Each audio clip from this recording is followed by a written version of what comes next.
All right.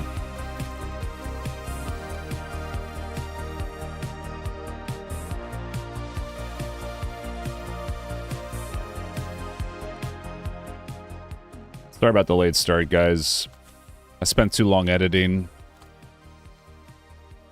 And, I actually woke up in time, I did.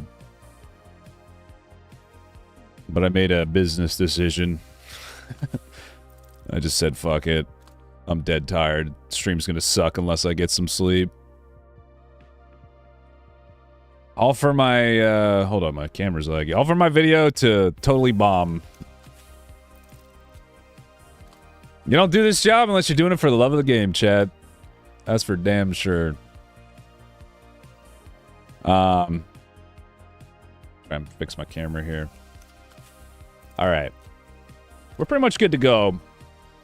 Yeah, sorry I'm starting so late. As you can see, I'm not really even ready. But don't worry, the coaching's gonna be fire today, guys. I promise. I got you.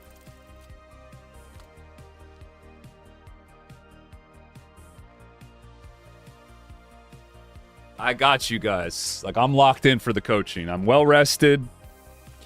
I know I'm late, but for those of you who happen to still be up, or maybe you're just going to catch the VOD the next day, little about me. I've hit Eternity twice this season as Hulk, mostly. One with a healer duo. And the other mostly solo queue.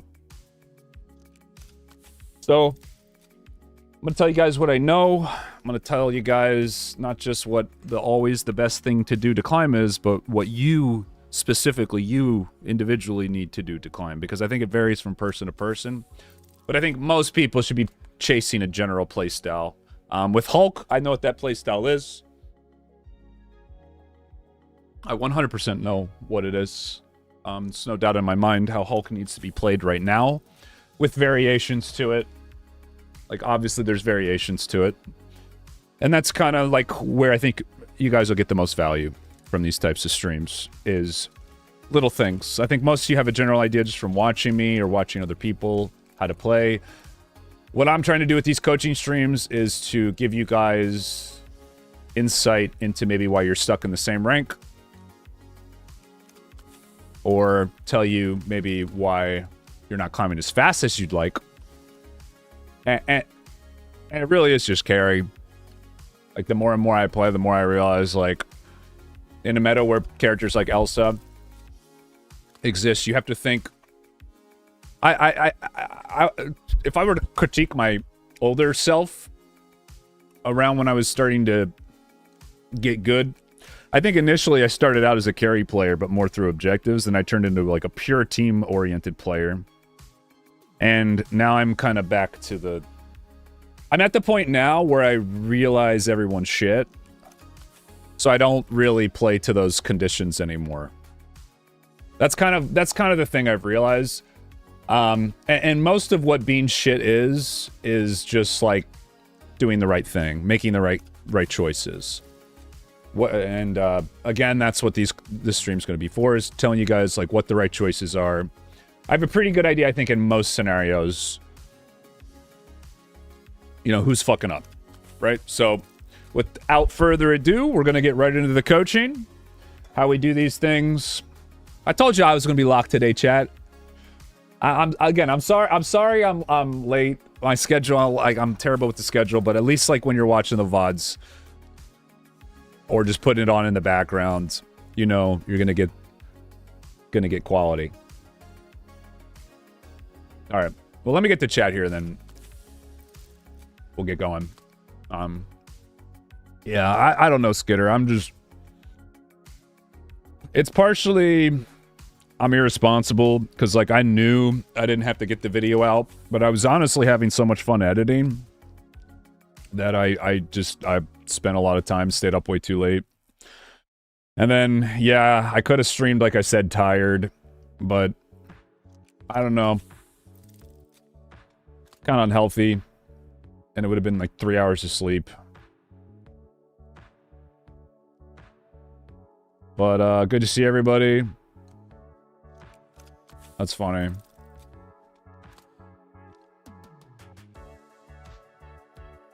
Yeah, it's a pretty shitty camera. I don't think it really matters, though. Like, I mean, you guys can see me. It's fine. Got curls. Yeah, my hair's getting pretty long. I probably need to cut it. It's fucking... I've never had my hair this long. It's, like, getting stuck. I keep having to, like... comb it shit. Alright, thanks. Thanks, Andrew. Later, bro. First priority, taking down people in off angles? Not always. Not always. Being shit is making the right choices. Not being shit is. Not being shit is. Most players are, I think, are actually, like, decent at the game. But just don't make the right choices a lot of the times. Alright. Anyway, I don't normally like to do coaching streams this late because I'm not sure like how many people we'll even have, and we might just kind of stall out. But we're chilling, so you guys got me for at least 3 or 4 hours. So I'll just kind of like waste time if nobody is even there, and if we do get a lot of people, then that's great.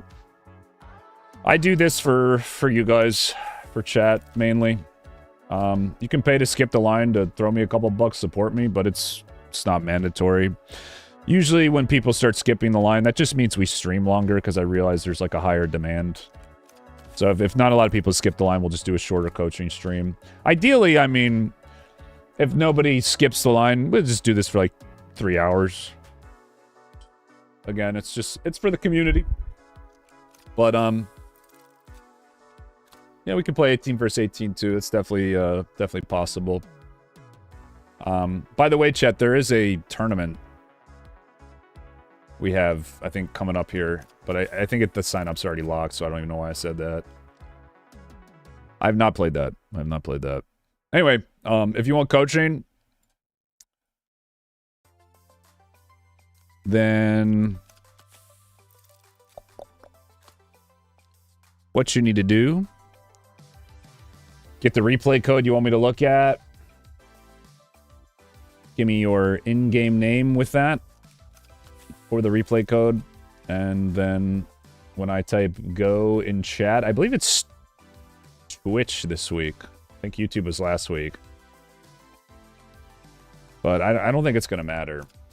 I don't think it's going to be... It's usually pretty much the same. I think Twitch chat's a little faster. But when I type go in chat, just type your replay code and your in-game name. And I'll take a look. We might be able to do longer coaching sessions tonight, because I don't think there's going to be as many people here.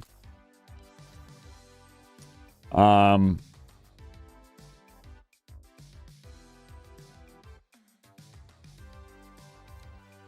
was low-key trolling, but why not get coaching when I can? Yeah, why not? Absolutely. Yeah. I mean, if you are here for this stream and have one in coaching, you probably lucked out. Because I think during the day, it's usually, or a little earlier, it's usually a bit more contested. But I do think Rivals is on a downtrend right now. I think a lot of people are waiting for Season 7. I've noticed a pretty big drop-off overall.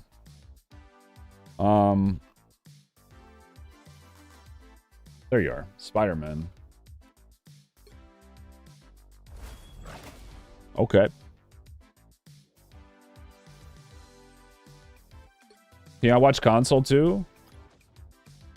I don't know. Can I? Yeah. I can watch the replay code of consoles. Yeah. Yeah, we've done that. Whoops. We didn't ask. Yeah, 100%. All right. Life is hard sometimes. Let's see him get the pull. At least maybe I can make it easier for Oh, here, you. let me get rid of the record. Okay. Hey, you're doing the cancels.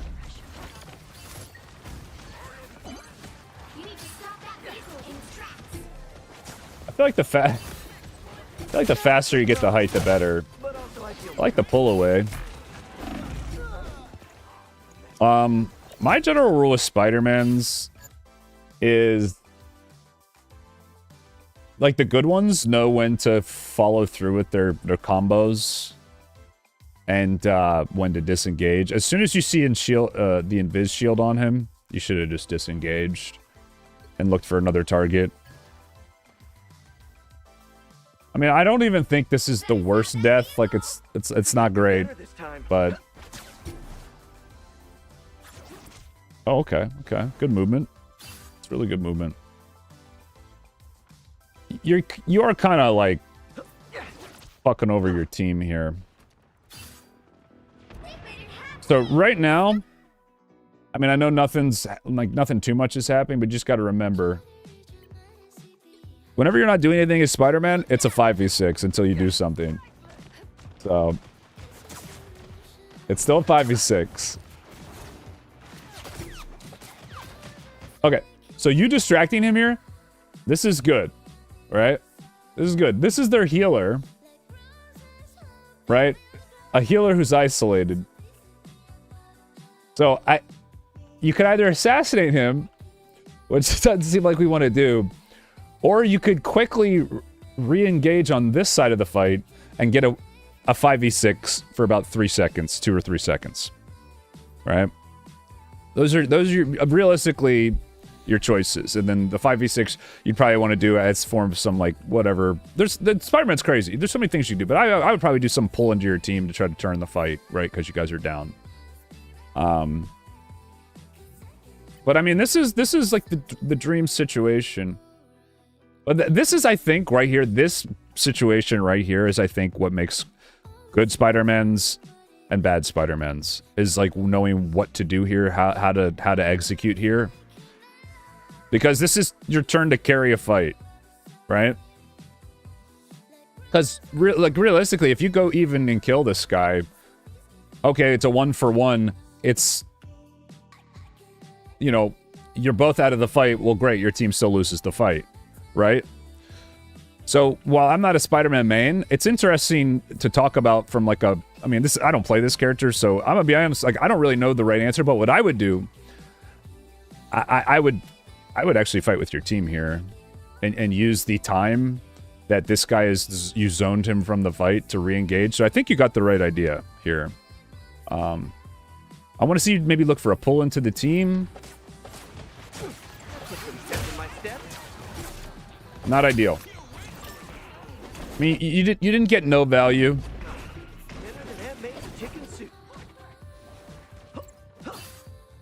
But yeah, we're just I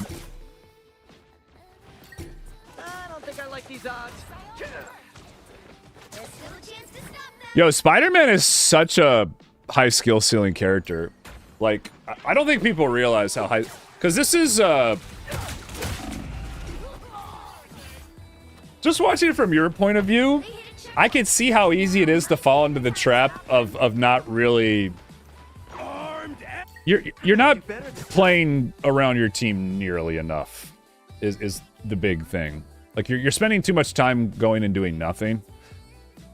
Because the engages you're taking are pretty low probability, at least for your mechanical ability. I'm not saying you're shit, but it doesn't seem like you're really confident in being able to assassinate healers. I haven't really seen it yet. Your execution was terrible this game? Yeah, it seems like it, right? So it's just like, I don't know. The best Spider-Mans that I see are the ones that know when to pull people into teammates.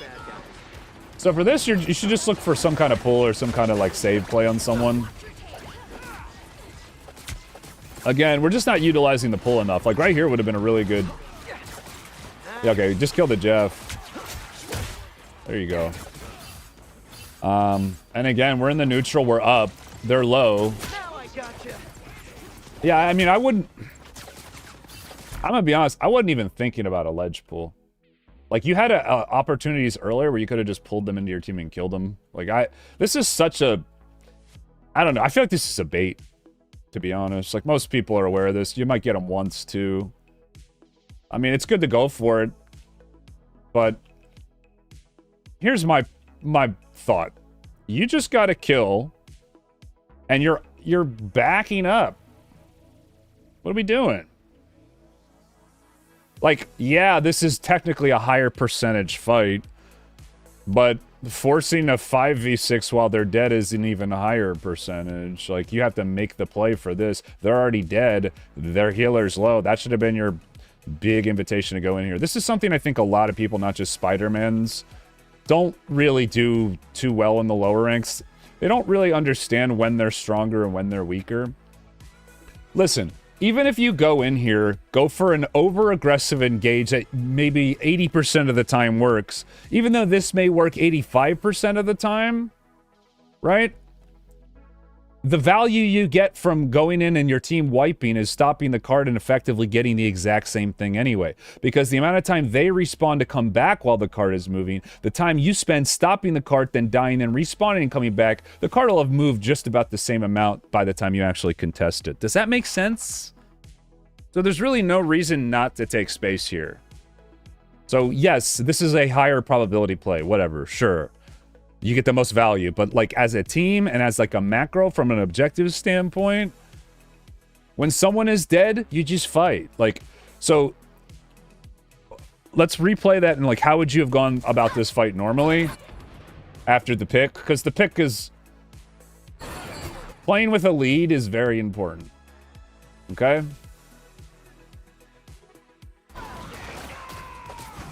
Or am I crazy? Yeah, it was before this. Okay, yeah, sorry. I was getting a little spun around here. Yeah, you killed... Who'd you kill? You killed their... It was after support ults. Their punny ults. Pretty bad ult by him. Because you have both your support ults. I don't really care what happens here. It's... Okay, so we got their punny. We're up. And... Again, we should be looking for a pull into the team to, like, just get another easy pick, and then, well, like 4v6, you just kind of win the fight. And again, they don't have any support ults down. Like, we should be doing damage here. Running in, just punching them, right? You could have been just hitting people. You could have gotten, like, 1,000 damage off there if you, like, hit enough people. So you missed your window there. Yeah, we're just playing way too safe. Like, right here, you should be... Like, if you see your team's scared like this, you know, you make the right play to go back and peel, right? Whatever, fine. I mean, like, right now, though, you should have used that swing. You're full health. Why not use that swing to go right here? So remember this, right? Because this is the moment you started going from, like, playing kind of meh to now we're throwing. Is right here. So think, why did you do this? This is the moment right here where you needed to, this is the choice you made. This is as like a coach, like we're looking for this spot right here. So why did we do this? You have your swing. I know it's like a 3-second cooldown or whatever. You got their whole team right here. We want to be looking for a fight in, maybe not swing into them because yeah, maybe Bucky can make a play, but you get what I'm saying, right? Like you go back here. And we need you to go in, right? Because this is what we call a power play like in hockey. You have a numbers advantage for 10 seconds. Can you make something happen? And sometimes the right answer isn't always going in and dying. There's a process to it. And with high mobility characters, this is again why I think they're so hard to play. You have to, well, I'm getting to that. Got it. Yeah. So the reason you're scared of them bursting you. You have a good sense of where they are, but you're not even really looking at your health bar. Or the fact that, like, your whole team was right here. You kind of knew that, so you're not really considering that. But yeah, obviously you don't want to just swing right into them. So maybe, like, grabbing up here is fine, but ultimately you want to make a play here. So, and then this is where the second mistake I would say people make is when we do go for this play, they're over-aggressive and it doesn't work. Like, they go in... You still gotta, I think, play around your team to an extent. That's why I'm really recommending the pulls until your team gets close enough to start uppercutting people and having to do something. But I mean, their healer is right here. Everybody can see her, so.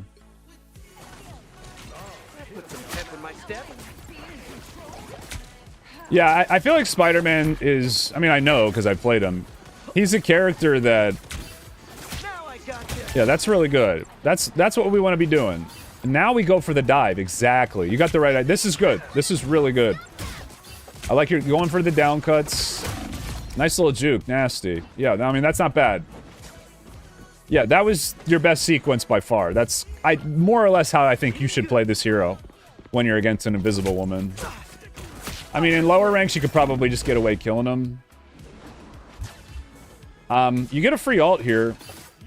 You want to use it soon, right? You want to use your ult soon here.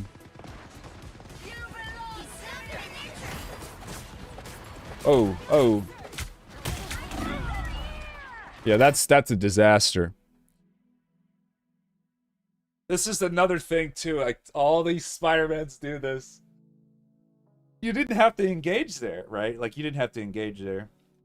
And if they at least you're being a good sport about it. Right? So okay, you split their team. This is all really good. This is good. And honestly, if they devote this much to you, technically your death isn't even a big deal because you're gonna win the fight anyway. Like this is the power of dive, is you just by being able to go wherever you want, basically force 4 people to do nothing for however long it took them to kill you, which for a Spider-Man player, a lot of times can be a pretty long time if their movements are good, right? So you win the fight. You actually won your team this fight, even though you totally ran in and inted. Which, again, just goes to show you how OP this character is. He's just so OP.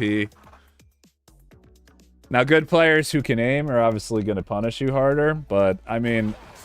I'm guessing you win this fight unless they pop major ultimates here. Like, yeah, you just win the fight. You won the fight doing nothing. That's like best case scenario. Now your invis had to use cooldowns, and obviously had you popped your ult sooner and just pulled the trigger, you know, coming from behind them probably would have been better because you know they're going to come out of spawn. Then they probably don't have to waste their ults, and you help your team's ult economy, right, by using your ult first, right? By using your ult first, right? Because if I'm a healer player and I see Spider-Man get 2 kills and it's both their healers, even if my Squirrel Girl's about to die, a good healer, which is like, why would you play to the condition of having a bad healer, right? Why would you ever play down to your teammates? You play down to your opponents, never play down to your teammates, right? You can bend, but never break your strategy, right? Then, like, she'll just save her ult, right? So, like, ult economy-wise, there's no... what I'm saying is there's never a reason not to just ult when you know it's gonna work.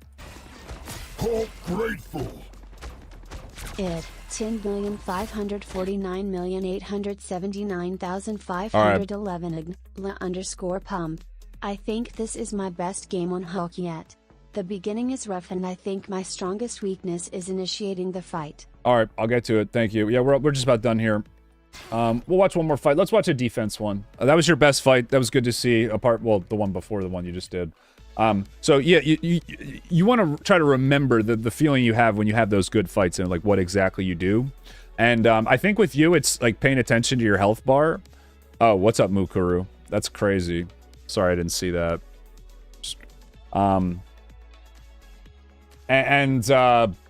Committing to, I would say, like, more simple plays, really. More simple plays. Like, you're getting too far away from your team. Just simple play. Pull somebody into your team, uppercut them. And then like, pull a support away from their team, uppercut, transition back to their front line, and try to, like, finish someone off, right? It's real. Don't overthink it. Like, don't overthink, like, oh, I gotta do this and that. It's just like, nah, just pull someone in your team, uppercut them, pull someone off the map, and just harass their support safely. And it's like, that's the game, right?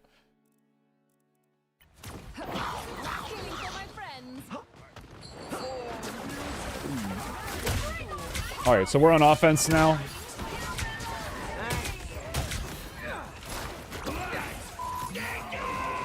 You had a... What I would have done right there, you had your swing up. You should have just swung right here, uppercut, punch. You would have one-tapped this bitch. So just remember that. You would have one-tapped her. You had the cooldowns to get a kill there and you missed it. You go for it now, so a little late. And a little sloppy. Yeah, I would have done it when she was closer. That was not bad. If you just shut out another Tracer, which I don't think you had, you actually have him there, but again, you're doing this thing where you had to put, you're missing your timing windows on this guy. Like, you brute force that for 5 seconds out of the 7 that you needed to, and the 5 seconds that you did, your brute force window, like, had already expired. Like, you had about 2.5 seconds to just quickly zip in, uppercut punch, and get out. And then, you know, once you hang around this long as Spider-Man, you can't be this low to the ground this long. You're just obviously going to die. You got 2 tunnel vision, right? They're respecting you way too much, though. If you keep doing this, like, honestly, you probably just win playing like this because they're just respecting you way too much. And they're having a hard time killing you. So, yeah, I would say you're at your best when you don't commit to a play. Which is really how I think Spider-Man works. You don't want to commit to a play unless you know you can get it. So you got to ask yourself, why are you at your best when you're not committing to a play? Well, it's because you can't finish, right? So the best plays for you right now are pulling people into your team and just trying to get help. That's, by the way, newsflash, that's like, I think most Spider-Mans, that's their best play. They just don't, most of them just don't realize it. That being said, upon getting better mechanics, you're able to do a lot of the things like pulling the supports away, uppercutting them, and just like punching them in the air to death, like the days and the whatever, the lucky seals or whoever, right? So that comes with practice. You got to find the right balance of limit testing to get better at the game versus like actually valuing your rank. It's real simple. Just do quick plays. Practice your combos and quick plays. Practice your macro and ranked, right? So macro is never being in a fight that you're outnumbered so heavily unless you know you can live. Or you know you're going to get like insane value for it, which you technically are, but we need these fights to be more efficient then, right? So Spider-Man's a character that you really need to get your mechanics down quickly, as quick as you can, because that's when you can really start to improve.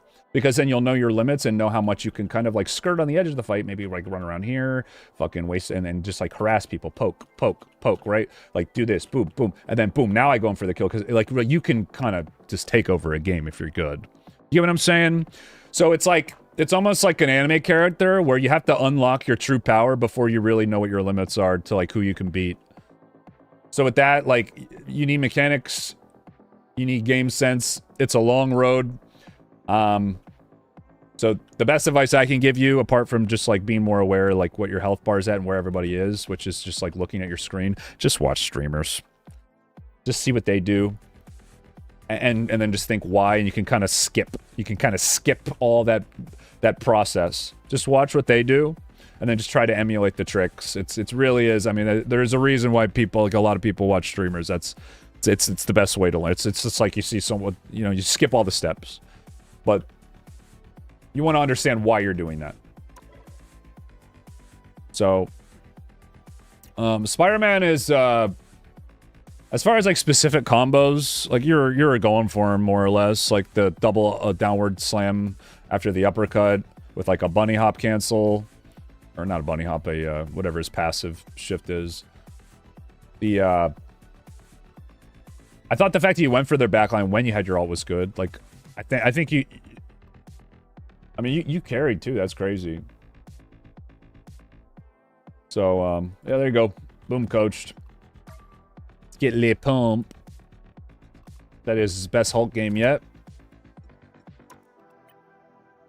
Yep, no problem, dude. And 15 kills. Let's go. Let's go. Yeah, it does. This does look like a pretty classic carry.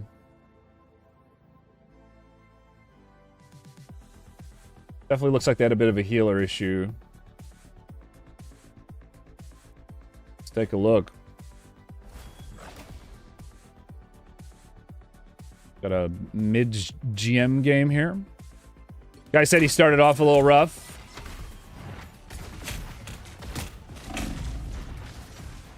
Now I see them.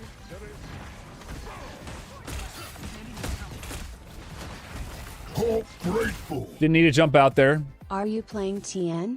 I was looking forward to good GP. No, not tonight. Not tonight. Could have stayed in longer there. Your healers were healing you. And you were at 600 health. So, if you want to jump there, just do a wall cancel. But again, it makes sure you heal harder for your healers to heal. When you're getting free damage on their tank and you're getting healed, you just keep doing damage. It's what your healers want. It's what you want.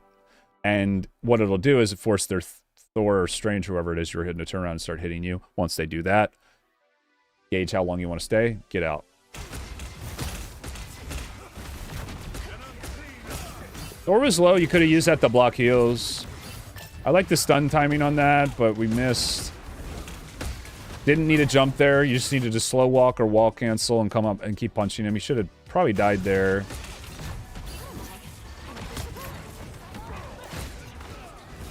Try not to start your punches while you're in the air, because there is a technical downtime in between each punches where you want to have the punch up as soon as you get to someone. So you should start your swipe as you're about to land on them. We're jumping too much without purpose. If it's not going to be a good jump, don't do it. That's the best advice I can give you. You know it's not going to be a good jump, don't do it. You've already had 2 bad jumps. That it's just kind of like we're not... I feel like you're jumping on a cadence rather than actually looking what's going on. So I would say maybe look around more. I don't know. Whatever that is. It's just bad habit. Bad habit. Also, when there's nothing happening right now, what you're doing is fine. But I'm sitting here full health. I generally like to move. Like, I'm looking for angles constantly. I want to be looking for any kind. This is a key choke, right? This is a key choke. Is the music too loud, guys? Is this good? It's pretty loud for me, but I think it's a little quieter for you. I just don't want the lyrics to be over my voice. If you guys are having trouble hearing, let me know. But yeah. I mean, we're at the point where they can now, but when they were backing up, they couldn't really contest you. So, you know your team's going to be on cart. We need to be looking up for things like this, right? Like... Right? This is almost like makes it a little too easy for the enemy team. Makes it too easy. Don't get me wrong. I like that you've been frontlining. You should be frontlining this Hulk. You should be.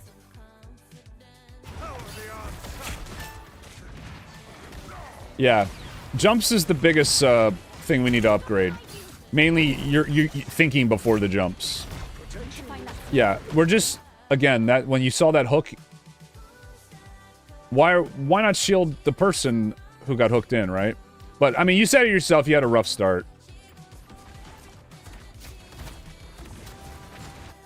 I guess you tried to? Maybe that you just did. You just misplayed it. No big deal.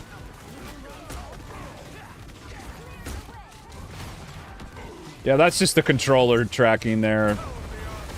I've seen enough of it, even with higher rank Hulks on controller, to know that it's just like... Turn radius just tends to be a little slower. I haven't really seen a controller Hulk that I've seen as, like... I can't really tell the difference. Damn. Yeah, just overstayed there. I think you got a little flip-flop there. I think you thought that was your invis, but music's fine? Okay, cool. Yeah, you're just not locked right now. You're just not locked. Because I've seen your VODs before, and I've seen you play much better than this. So you say this is your best Hulk game, though. Yeah, right call is the kite here. Right call is definitely the kite. I have so much respect for controller players, though, if I'm being honest. Just because I know how inexperienced I am at controller.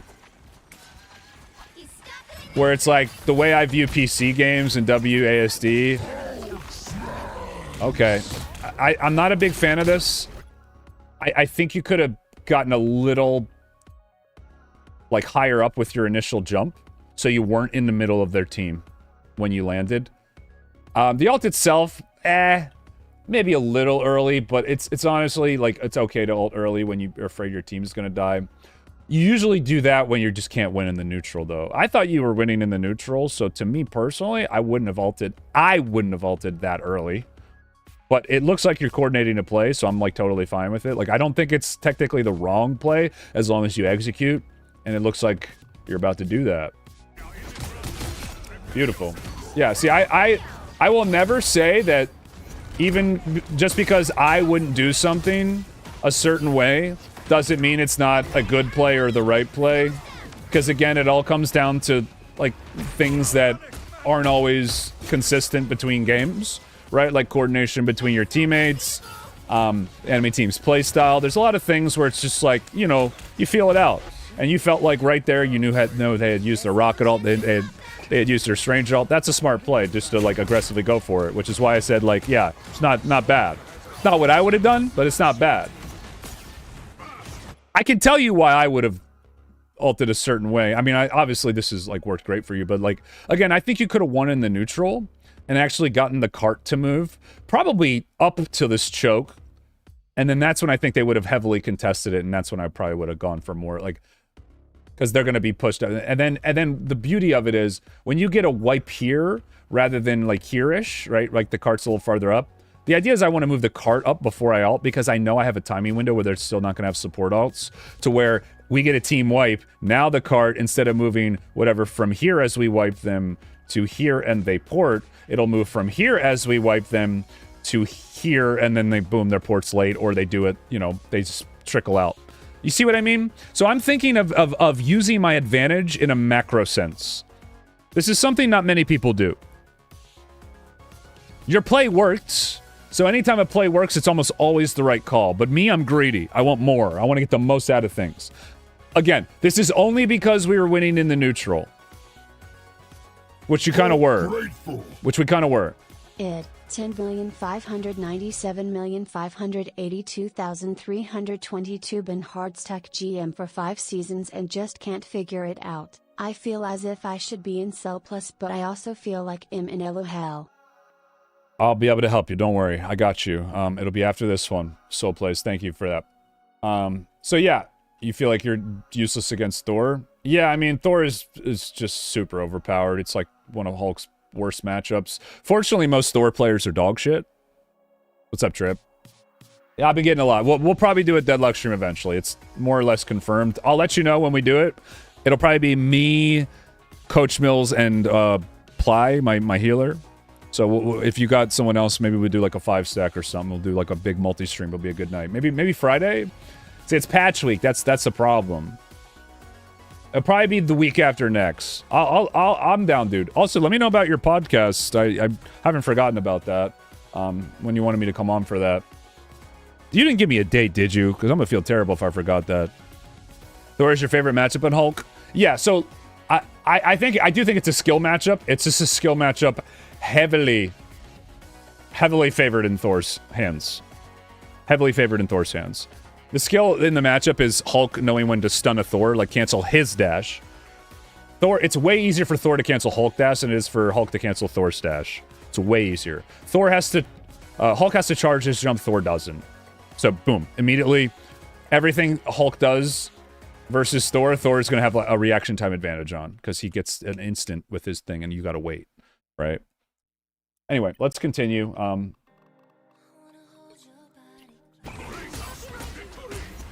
So, dying here is totally fine. You should just do max aggression here. There's almost no downside to dying after you've already gotten the lead. Definitely should have just finished him off there instead of shielding, since you were good. But it's not a big deal. Just know that you can pretty much weave your shield in between your damage without any fall off. I'm sure you know this. So... Oh, okay.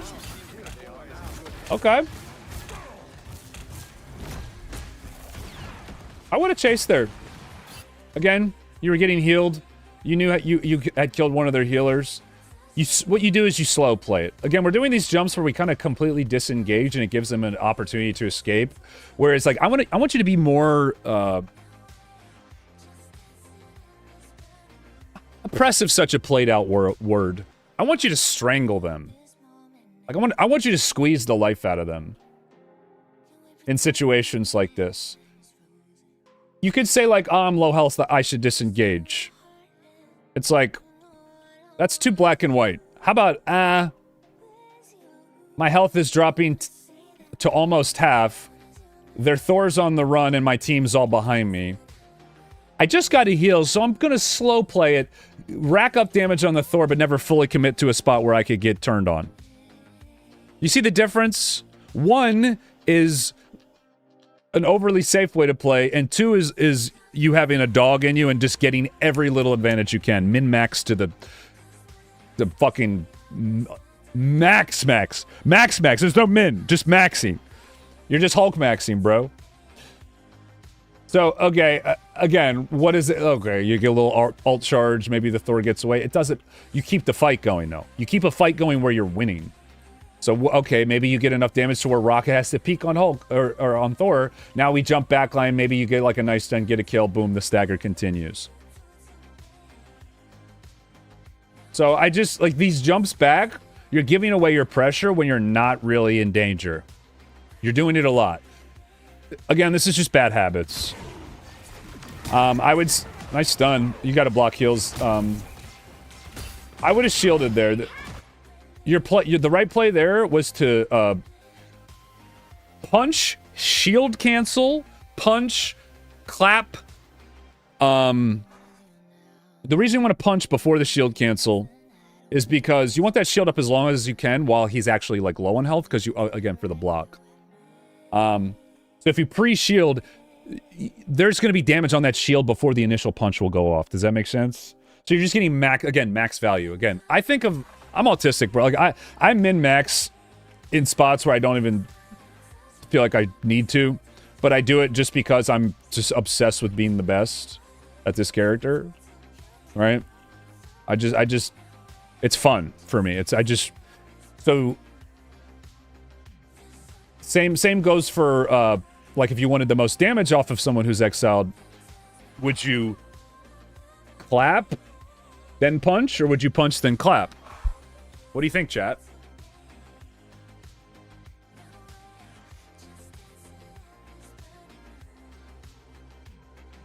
I think a lot of people might get this wrong. It's a trick question. Trick question. See if anyone can get it right. Clap then? Someone says clap, then punch for the most damage.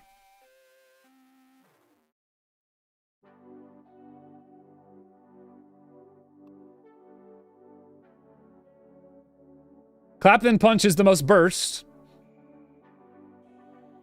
But punch clap punch is the most burst in a longer timing window. So the answer is neither. It depends. It depends. If they're low on health, you want to clap punch for immediate burst to finish them off. Or to keep pressure on them, make the healers panic, right? You clap punch, block heals, right? But sometimes you want to punch, clap, punch.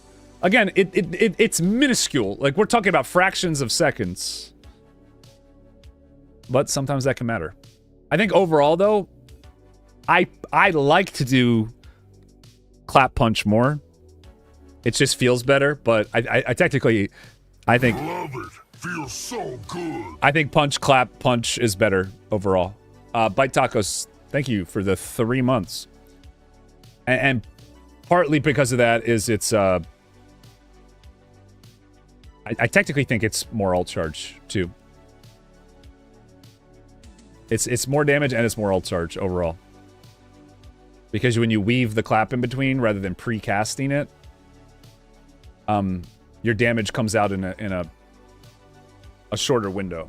It's almost like it almost doesn't matter, but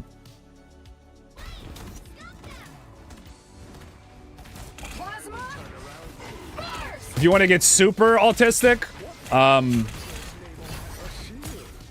the animation for clap and the anticipation of that coming, a lot of times healers are ready for it.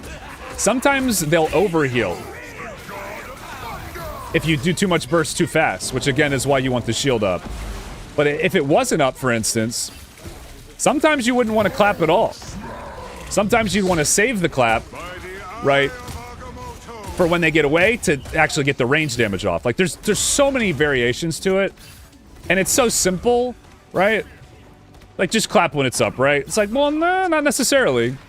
Like, if you think you're only going to get one clap off in a fight, yeah, see, right there, clapping there's fine, because you were global capped, which means you have a lot of abilities suppressed in a short amount of time. And you're gonna want to get the guarantee before Jeff can really react because he wasn't facing you, right? But even there, I would have waited, shielded, punch, clap, punched. Late pump, you would have killed the Jeff. Right? You mistimed how long Exile is. Exile is longer than you think. And I didn't even really take a good look, but I know you clapped too early. Watch this, watch. Does it say how long the debuff is on someone? Where does it say it? This is what I'm talking about too with the anticipation. When a healer sees you doing this, they're gonna start shooting those heals.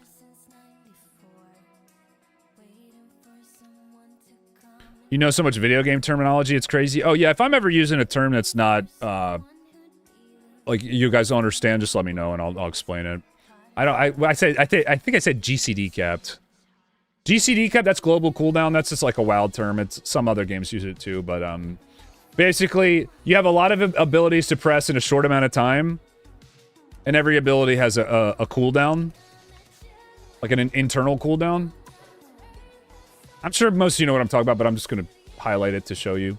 You can't use Exile and Clap at the same time. You have to pick one, right? That's what we call a global cooldown. That's what we call a global cooldown. Sorry, I know I'm taking a long time on this. What's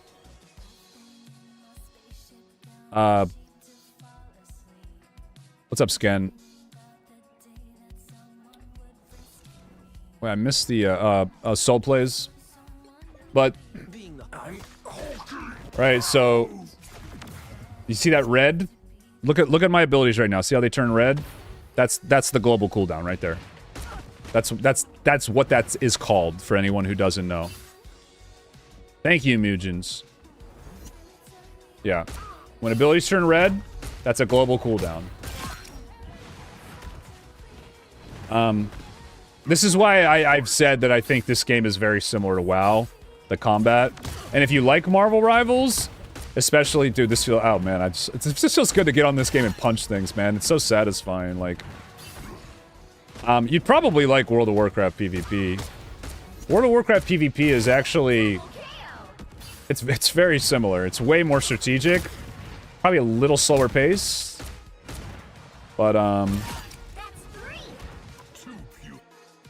thank you, Phantom. Thank you. But yeah, that's pretty much it. That's pretty much it, La Pump. That was definitely, I think, longer. I know I spent a lot of time. I'll go a little longer, actually, for you, because I kind of was ranting about some, like, generic bullshit. I'll just go longer for everybody. I feel like we're probably going to have plenty of time tonight to get to everybody, so... At the risk of receiving less donations for saying that, Gummies, yes. He said he started carrying towards the end. But just for the record, you could have killed that Jeff, 100%. So again, the order would be again, that stun goes longer than you think.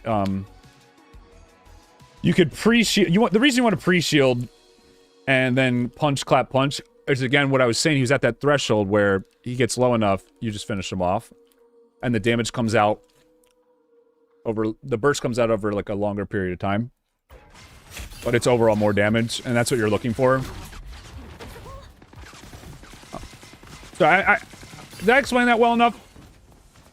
In a 2-second window, punch, clap, punch does more than a clap, punch, punch.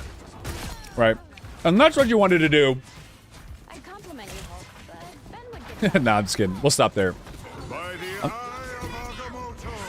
I'm sorry. Why are we so far back? Why are we so far back? Let's see what happened here.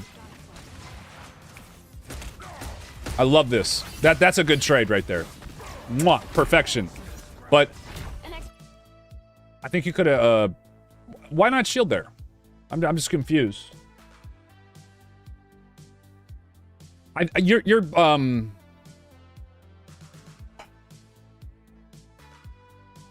There's nothing happening. Just shield yourself, right? You get more ult charge. Why do you get more ult charge shielding yourself here than jumping back while they're all shooting your team for this really, really fat shield.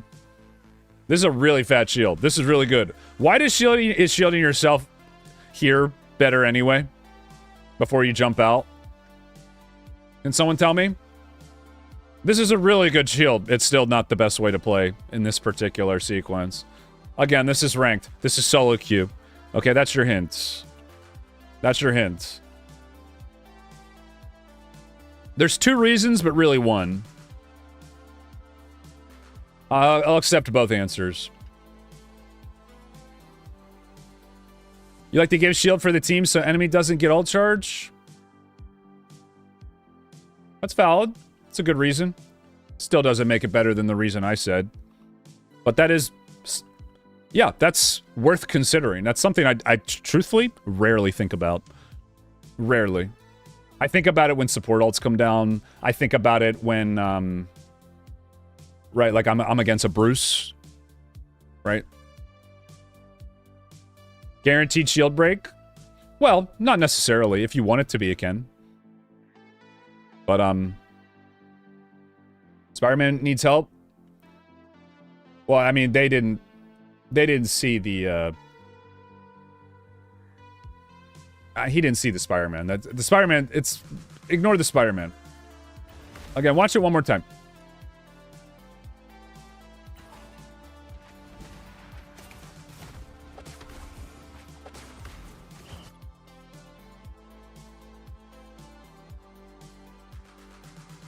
All right. If you sit here... Yes, so they focus you. Exactly. But also, that was the second answer, Rocket. So you got number 2. The first best answer is you get more ult charge. And your argument would be, well, I got this fat shield. They're all going to take damage and feed my ult charge. It's like...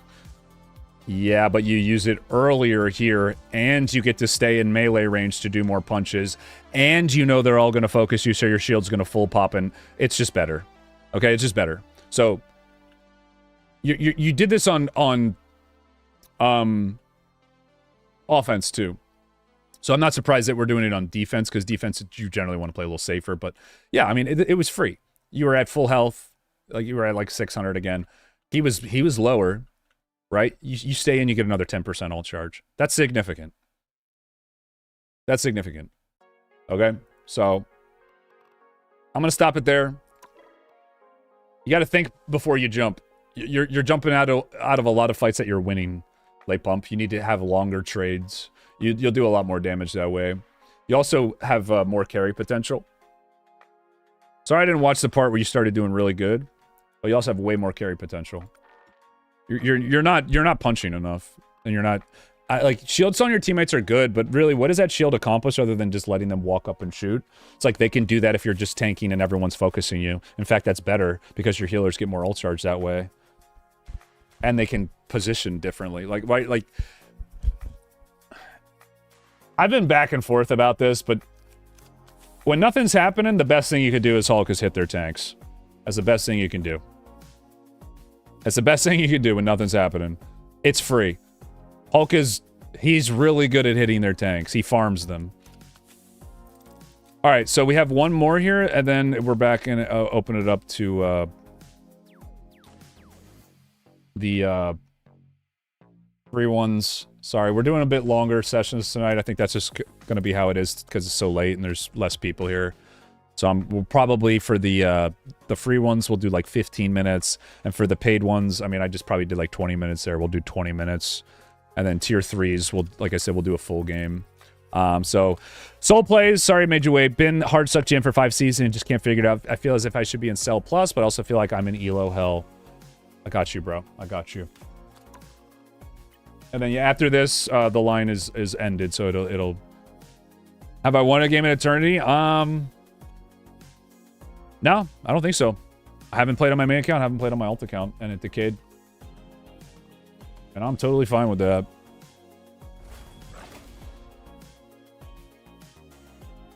Tier 3 is a YouTube membership. I would definitely prefer you do it on YouTube over Twitch. And with that, you can actually claim coaching anytime. You just come into my chat. I think it says it in the description. You can claim coaching anytime, like even when it's not a coaching day, and then you get a full game. So I'll pretty much stop streaming and just do it for you, which I'm streaming all the time. So,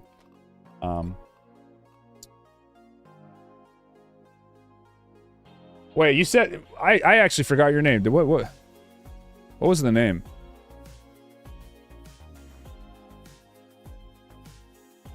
Oh, you didn't give me a name. Oh, yeah, for sure, Lip Pump. Yeah, for sure. 100%. Mechanics are not bad. Your soul?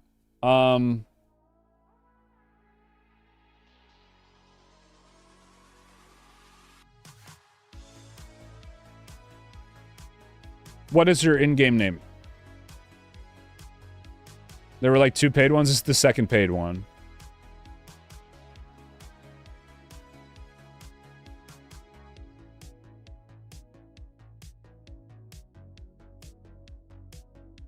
You're Hulk. Okay, yeah. You say, okay, so you say you're hard stuck. Let's take a look here. Oh, yeah, yeah. In any season? Yeah, yeah, definitely. Definitely.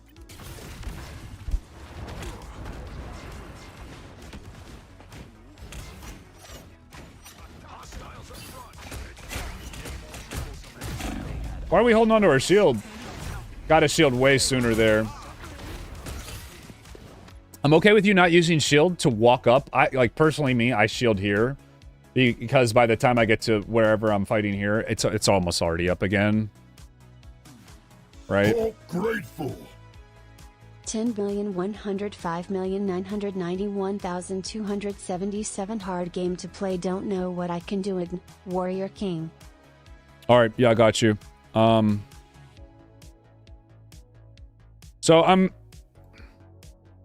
gonna start showing the line just to let everybody know. Sorry if I'm missing anyone's messages in chat. I'm just usually with the coaching streams, so I'm pretty locked in on the watching this. So yeah, definitely needed to use your shield. Pretty much as soon as you get your first punch on the Namor. The reason you don't do it right away is because good players will actually not hit your shield. That is technically the right play for a lot of people. A lot of people don't realize that against Hulk. You're actually just like, you just don't hit his shield. Now, there are definitely times that you do, and most people will always hit it. I've never said this on stream, by the way. And I will save it for something like a coaching stream, just so you guys see value in these streams. But there's a lot of people, even like top 500 players, that are like stupid and hit the Hulk shield and just give me free alt charge when they shouldn't. Now, there are times when you definitely want to shoot it, but there are definitely times when you don't. Anyway. Again, shield, you should have had your shield up. You're not shielding quick enough. So what this tells me is you're not looking at your cooldowns. But really, I don't even know if that's the case because you knew you had your cooldown because you hadn't used it and you just didn't pop it. So I really, as from a coaching point of view, I'm not sure why. So you got to figure out what that is. Like why you are not using your cooldowns like fast enough. Because the best way to carry, let me just tell you the best way to carry on Hulk right now. Because you're off to a bad start. It's getting your ults more than anyone else in the game. That's how you carry on Hulk right now. Which is weird, right? Like, you wouldn't think that's how Hulk can carry a game. A lot of people be like, well, Hulk's not good because his ult sucks. It's like, yeah, maybe each one. But you also, if you're playing really, really well, you get an extra 2-3 ults over anyone else in the game. Ever since they made the changes to his clap shield. So you want your shield to be taking damage pretty much every time it's up. And that's hard to do. That's hard to do. It's easy to stay alive on Hulk. That's easy. But what's hard to do is getting value out of every shield when it's up. When it's up and continually winning a fight. That means you need to take the appropriate amount of pressure to force the enemy team to attack you so you don't need to use your shield defensively on your teammates. This is something, again, a lot of players don't understand. and this, again, this doesn't just apply to Hulk. This applies to everybody. You need to turn the knob correctly to apply the right amount of pressure to their team as a tank to inadvertently protect the rest of your team. It's a balancing act. Obviously, if you go too hard, then they all just focus you and you die. Right? My biggest weakness as a player historically has been I will never be fluid with that. And that's why I tend to be very successful with backline. Is because backline basically forces the enemy team to come after you. So I know what I'm dealing with. So I basically play a no-value playstyle, but also deny them all value if they opt into it. It's like an anti-carry playstyle almost. It's basically bad play. You do it against people who aren't able to punish you. And then in higher ranks, it can work, but it's like you got to know when to use it. Right? We're not doing any of that. What I'm going to tell you guys is you play max shield uptime, right?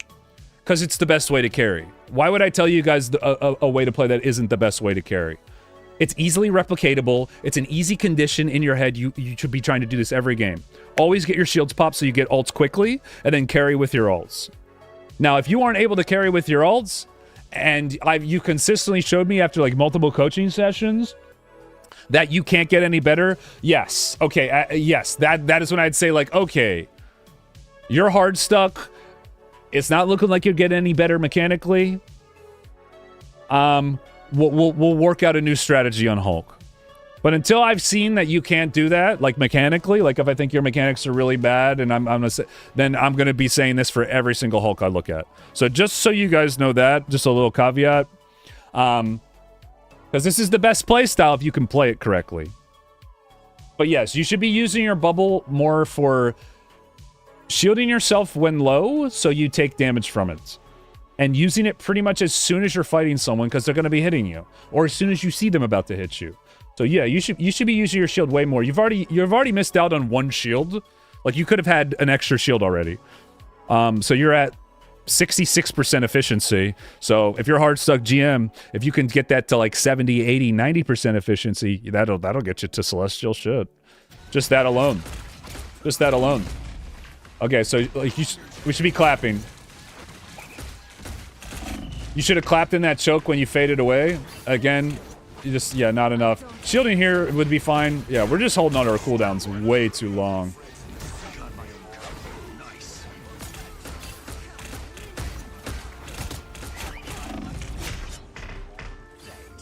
Yeah, then jumping in when we didn't have it. Just for the record, it's okay to jump in before you have your shield. In fact, it's good if you do that. 103,889,103,756. So we're getting a lot today. This has been a TR, and in my matches so close to win, but I can't carry. All right. Cool. Appreciate that, Bite. I got you. You are on the list. Line is up to 2. Wow, I wasn't expecting this many people to skip the line this late, but I appreciate it, guys. Thank you. I do feel like some of you skip the line just to support. You don't actually do it because you're worried about not getting it, but I do appreciate it either way, guys. So yeah, what was I saying?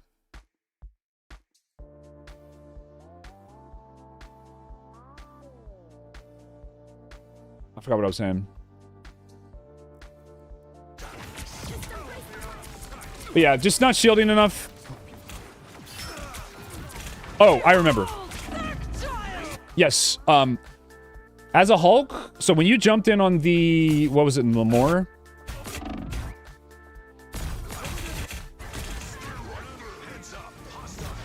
Okay, so your shield's not up, your shield's not up. Okay, this is a bit ambitious, but what I wanted to say was, it is okay to jump into fights before your shield is up. In fact, you should do it as Hulk. That's another thing a lot of Hulks don't do. So I'm just going to do this just because it's more of a more generic tip, but I know we have a lot of Hulk mains in chat.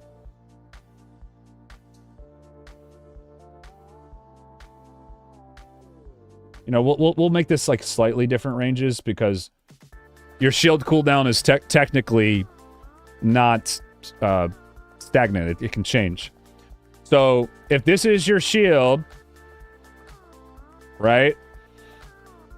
Obviously, first fight, there's nothing before this, right? It's because you shield. Okay, you fight. Jump out. Jump in. Shield. Jump out. Okay, maybe it's like you're on their healers, you know they can't do damage to you. Jump in early. Shield. Stay in long. Oh my god, wait, I can stay in. They're not contesting me. I got a good clap. Boom, I get shield here. You see how you want to, like, kind of tempo this. These little air, like, okay, this right here. This right here. Boom. By shield 3, just because of this block and this block, you have now gotten yourself, what is the distance between this and this? An extra shield. You see how that works? You should really, honestly, take a screenshot of this. Because this is going to help you. This is going to help you a lot. Take a screenshot right now. Save it on your computer. Set it as the here. I'll even put my name for it. There you go. Chat, I want you all to look at this and understand. This is, all joking aside, this is a really good tip. Okay. This is a really good, like, it's tempo is what it is. And then, you know, you could, there's even variations to it. Because I could start sprinkling in like a, okay, you jump in, pop your shield, jump out. Or wait, sorry. You jump in, pop your shield. You know what? I'm going to do a vertical jump. This is the time, right? Anything not right here is the time you're not doing damage, right? So, okay, consider that as the alternative to, like, this. It's like, yo, I got back here, so now I have this extra uptime. Boom. More ult charge. What about... Whoops. What about jumping in? I don't even know how I'm doing this. Yo, Jack and a box with the 10. Solo tank Hulk him. I feel like I played well, except going for kills out of the game at 1830. Okay. Yeah. If you guys ever want to leave me timestamps, by all means. Let me, I gotta go to Twitch chat for that one. Alright, lines up to 3 though, guys. I do appreciate it. Maybe we should do coaching streams late like this a little more often. Maybe like once a month. We're getting this many people. And Bite Tacos with the tier 1 sub. Thank you. I think I missed that. I don't know why I don't see the bits. One moment, please. Sorry, this is... I know you're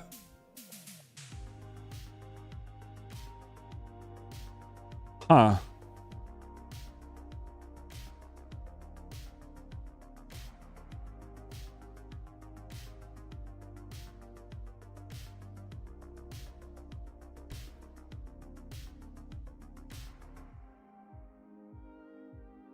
I do not see that mess. I'm gonna have to go in.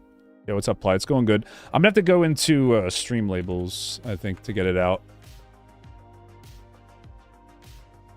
I don't know why Twitch isn't showing it to me.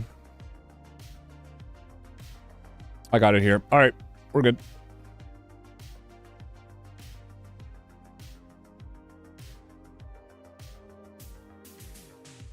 All right.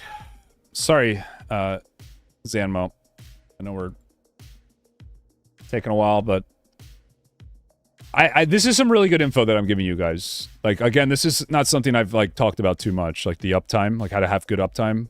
That would be an example of how to do it. From, like, a visualizing it perspective. Again, this is stuff I think about all the time. I've never really, like, actually sat and drawn these charts, but I kind of think about them in my head, like... So it's like a way to, you know, make it so we can all kind of see what's going through my head, I guess. That's a good clap. So yeah, like right there, you were winning this fight. That was good pressure. you are about to get your shield because you landed a triple clap. So you, like, in my mind, if I land a fat clap like that, I'm like, I want to keep going. I don't want to jump out.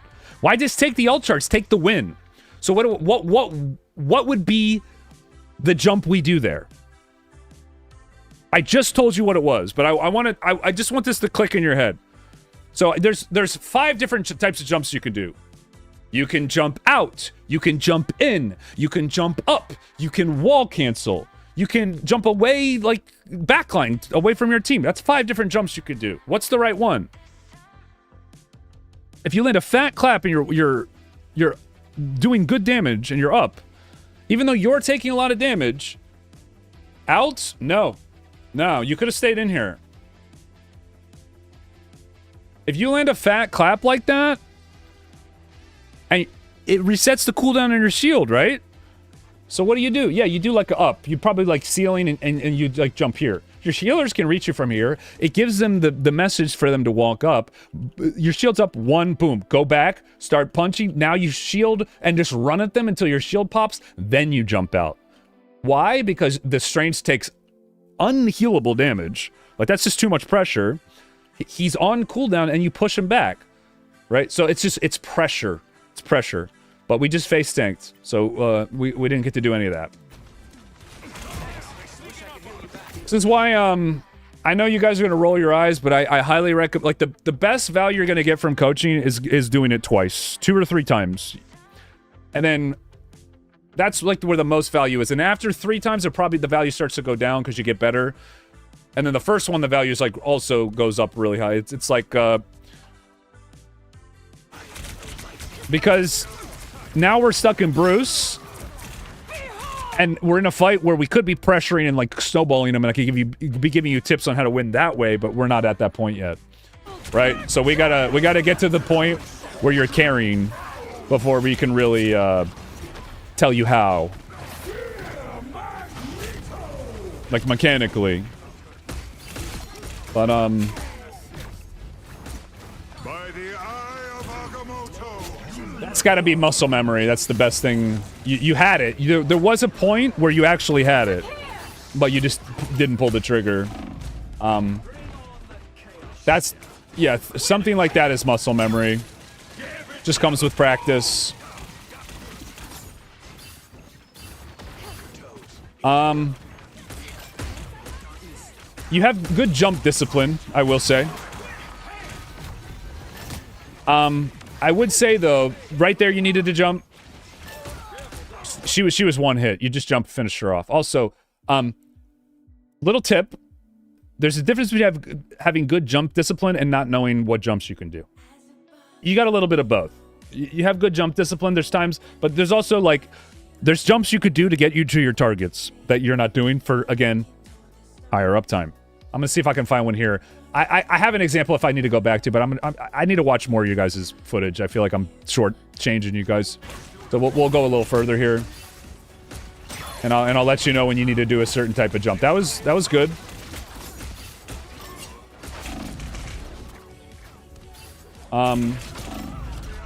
It's the vertical jump is what we're looking for. The vertical jump. It moves you a small distance forward, gives you time for your cooldowns back to come back up, gives your healers time to potentially reach you. I love your aggression, though. I mean, this is you're a Hulk player. Congratulations. Like, there's no doubt about that. Like, I love the way you play. Like, I know you're hard stuck or whatever. This is what you need to have. This is a stupid play. But Hulk gets to make stupid plays. Why? Because when people hit you, you get ult charge.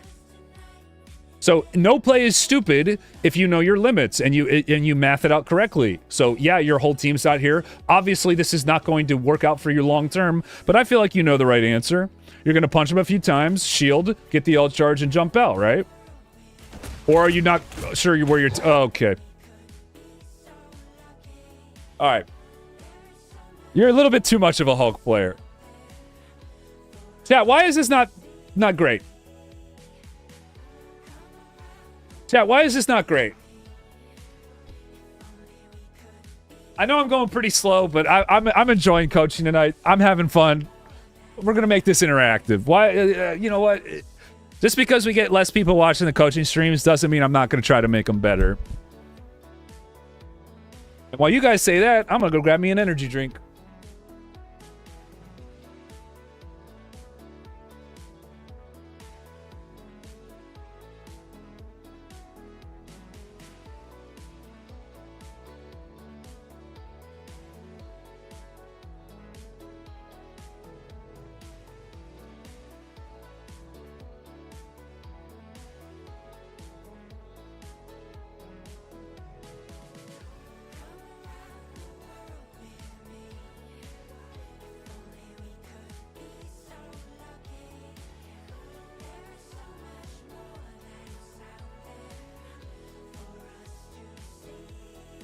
Just a heads up to everybody waiting in the line for coaching.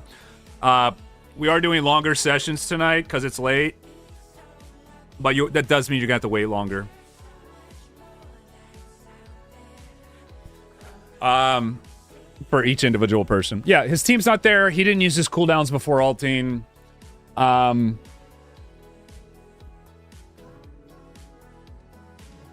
You want to have at least a little bit of follow-up. You're just going way too aggro here, but let's see how he does. Also, if you jump a little higher, you can bunny hop out of that. Yeah, this is how I thought you'd play it. Kind of playing the backline. Yo, at least you're getting the kills. Yeah, this is a classic example of a Hulk whose mechanics aren't really his weakness. It's cooldown usage and decision making, so... I'm smashing you. Like, every time you get into a game, you need to think, how can I use my cooldowns better? How can I make better decisions? And usually what I do is just, like, every time I jump, because your jumps are actually, like, I think your jumps are, like, okay. You're just not doing enough different kinds of them. Like, mechanically, that was smooth, right? Like, the shield cancel, weaving it in between your attacks, like... Yeah, I mean... You look smooth. You got good tracking. Okay, well, then I just caster cursed. I will say you don't always have to hold W down to punch people. You can sometimes you can just sit still and punch.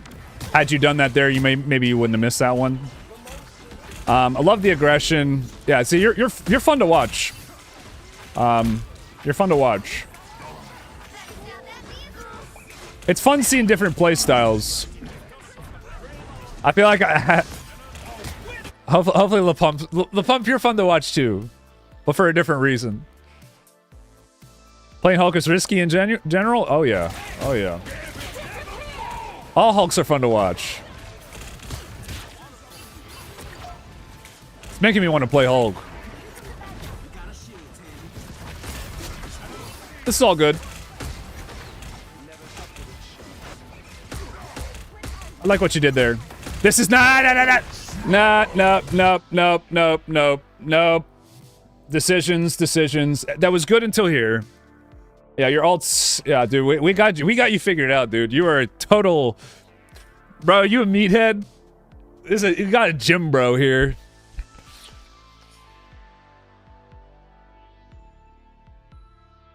I'm a fan of I'm smashing you, but this. Trust me, I get it. You get it. You just... How could you resist? It's just... It's just too early. It's just too early. Again, this is not a bad ult. Yeah. Oh, yeah. It's not a bad ult. It's not a bad ult. But you're winning. Yes?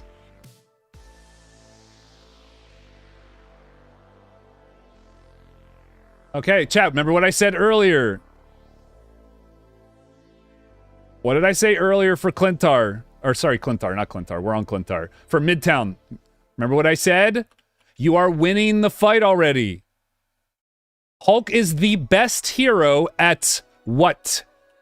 Maintaining a fight, making a fight longer, keeping everybody alive. So when you're winning a fight and you are playing a character that extends fights, why would you use an ability that just ends it and gives you the opportunity, to turn it by not having your shield?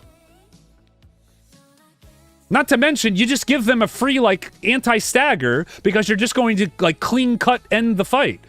It's not the right play. I'm sorry, it's just not. It's not a bad play. It's not the right play, though. You want to stay in Hulk form and just continue winning. You want to continue winning, in my opinion. See if they try to counterplay and use your shield to cancel it. But in a situation like this, yo. Hulk smash! That's crazy.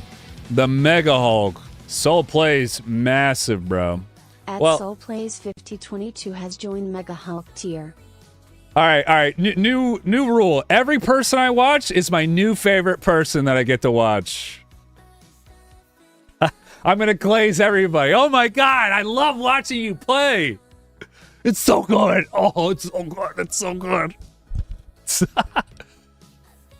Does that Ply, what do you think? Ply is a top 500 healer player, tank player. What do you think about what I just said there?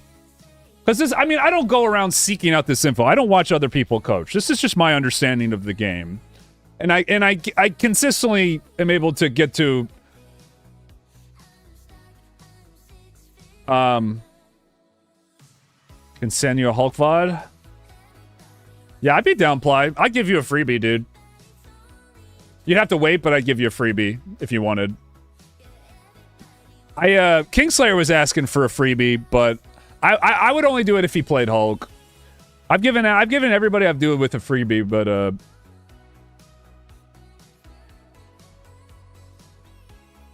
anyway, I've never had this happen before. I guess we'll just finish the session and say fuck you to everybody who's waiting.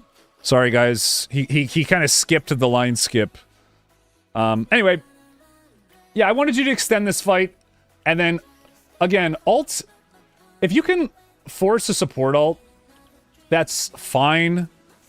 But if you start winning the fight hard enough, they're going to support ults, and they're going to do it farther back. So, and here's the kicker, the thing that I've been trying to do more, that I probably shouldn't really say, but I'm going to say anyway. If they do support ult, and it turns into, like, just ult slop, and you're not sure you can get a kill with your ults, what can you do? This is a trick question. What can you do? Again, I'm going hard on the coaching tonight, so I'm going to pull out all the stops. I'm going to try to give you guys, like, what can you do here? It's a trick question. That's your hint. It's a trick question. If you force, I know we're not even, but the game is all situations. It's all situational. No, assuming they support ult. Assuming they support ult, your team support ults, and it's just like whatever, ults are down. Which, do you even have one? No, you don't, because you use Gambit. No, wait, I'm sorry, I'm looking at the wrong team. That's their team. Yeah, they don't have ults. Yes, I mean, you had like a free fight. You could have done this at any point. You could have done this at any point for the next, like, 45 seconds. So why not do it when the cart's farther up, is the point. But assuming that they did have ult, what could you do? Well, the reason it's a trick question, and I don't think anyone's going to get it, is you just run past everybody and go and kill the... what is this? Magic running out of spawn? With your ult? I don't even know who that is. Yeah. Just stun, ult, grab, right? So you spawn camp. Let's keep watching here. Let's check out the ult here. Let's see how you do. Yeah, your mechanics aren't bad. I mean, you good accuracy, decent tracking. I haven't seen any crazy combos yet, which is really the true measure, but your neutral looks good. I mean, could see a little bit more creative jumps, a bit more wall cancel. That's that type of aggression. Again, though, yeah, waiting long for your shield. Anytime you're below half, I don't care if you're getting healed or not, unless it's like an ult coming down, you just pop your shield. It's free ult charge. You're below half and taking damage. Just pop it. Yeah, I would say you figure out some like trick to get you to look at your cooldowns more, because it is something you have to do. You can't just not look at your cooldowns. You have to look at your cooldowns. You can't just play by sense. I'm sorry. Maybe you can, but it's just, I don't think it's really, you'd have to be like genius level to be able to do that. Everybody does it a little bit, but you should be looking at your cooldowns. There's going to be points where you just don't know what they are. So it's, you know, like when your clap hits. So figure out a way that's going to make you look at your cooldowns more. Whether it's, I'm going to give you a couple and you can just pick. Look at your cooldowns every time you jump. Every time you're in the air, right? Take a quick peek. That's, I mean, that's not what I do. I just look when I need to, but you could do that. Or look at your cooldowns every time. Yeah, I don't know. Fuck, man. Every time you, like, right before you jump in. Right before you jump in, look at your cooldowns. Okay, and then now we go. And then, really, it should just be every few seconds. You should be peeking them.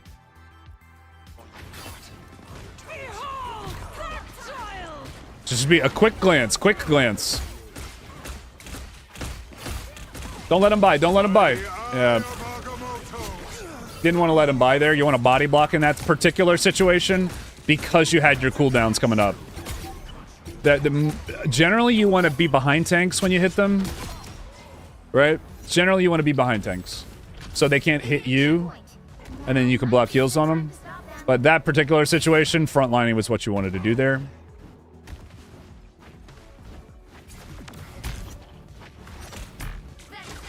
Again, because you were healthy, your shield was coming up.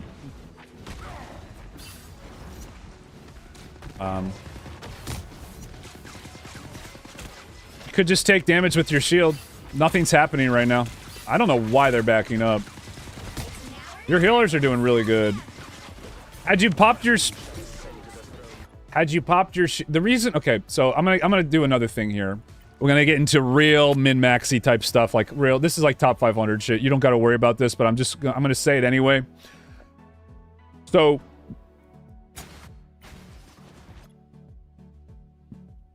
You should pop your shield right here. The reason is because... Worst case scenario, it'll be up by the time you need it. Worst case scenario.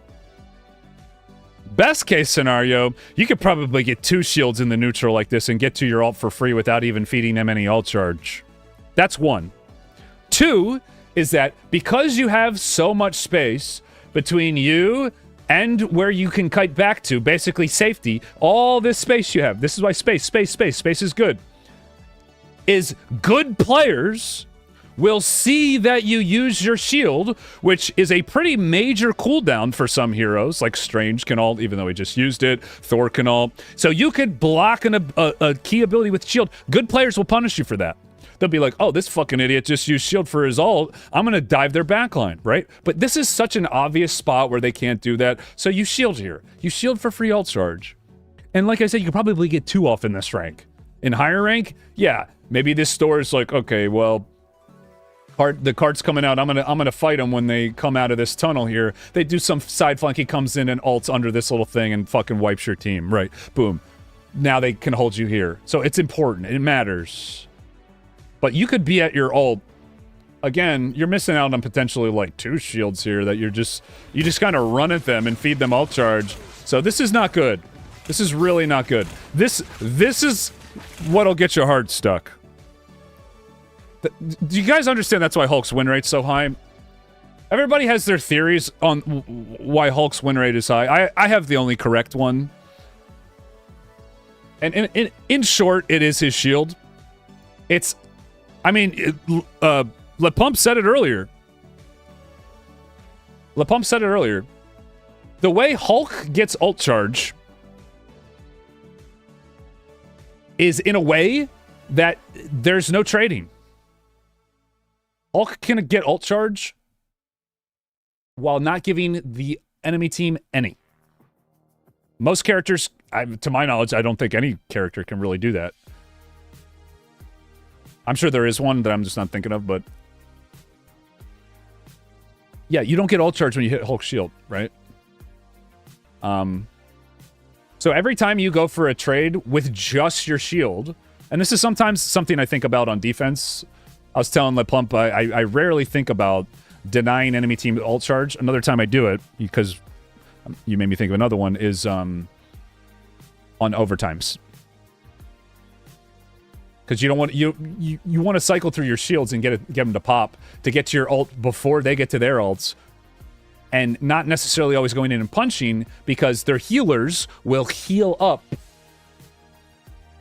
the damage that you deal, thus giving them ult charge, and also giving their DPS ult charge if you are hitting them without your shield up, right? So the reason Hulk's win rate is so high is because he is just like insane value to have on a team because of the shield. And then not only that, it's like denying ults, but really Hulk can just win a war of ult charge. I mean, I'm sure there's some statistic where you could look where games where Hulk is in, his healers get ults fast more than the opponent's team healers. And you'll win a lot of games just through having an extra support ult. But shit, if you play well, you have an extra 2 or 3 support ults. I notice a lot of times when I play Hulk, man, it just feels like the enemy team cannot push us off our defense, and I'll hold them like first or second checkpoint, because we'll do like a cloak ult, then we'll do a Hulk ult, and then we'll do like a Loki, another cloak, and then shit, since I ulted so early on Hulk, I farmed during that ult and their support ult. I'm already 70% to my next ult. If I just keep my team alive for the next 30%, I can tell them to back up and then full stall again. Okay? You can win games like that. I do win games like that. The trick, once you get past that step, the trick is now deciding whether or not you want to go for the fight, which is winning a fight and then just, whatever, full reset, and going for what I just described. And that is where the real decision-making comes in. But if you can't even, do that, then again, this is why I say, that Tier 3 membership, you're going to get a lot of value from, because now you come back, in the next month or whatever, and now that we're doing these things, I'm pretty convinced anyone with hands, I could make them eternity on Hulk. Just through coaching alone. It would take time, but I'm convinced. And it's not easy to train habits, but I've just been playing games so long, I have an answer for everything. Because I've had to work through it. And again, sometimes when I play, I make stupid mistakes, like we all do. At the end of the day, you should just play for fun. But when we're locked in Shrine, I revert to things I think about back when I played like Call of Duty, bro. Like shit that I did back then, habits that I did back then to. I don't like this ult. Yeah, your decision making. This is so funny. Your decision making is F tier with your I don't think you've had a good ult timing, which I think ult timing is pretty important. You'll find that you carry way harder. You get way more kills with better ult timings. Yeah, your mechanics are good, too. That's what sucks. It's you're still getting kills.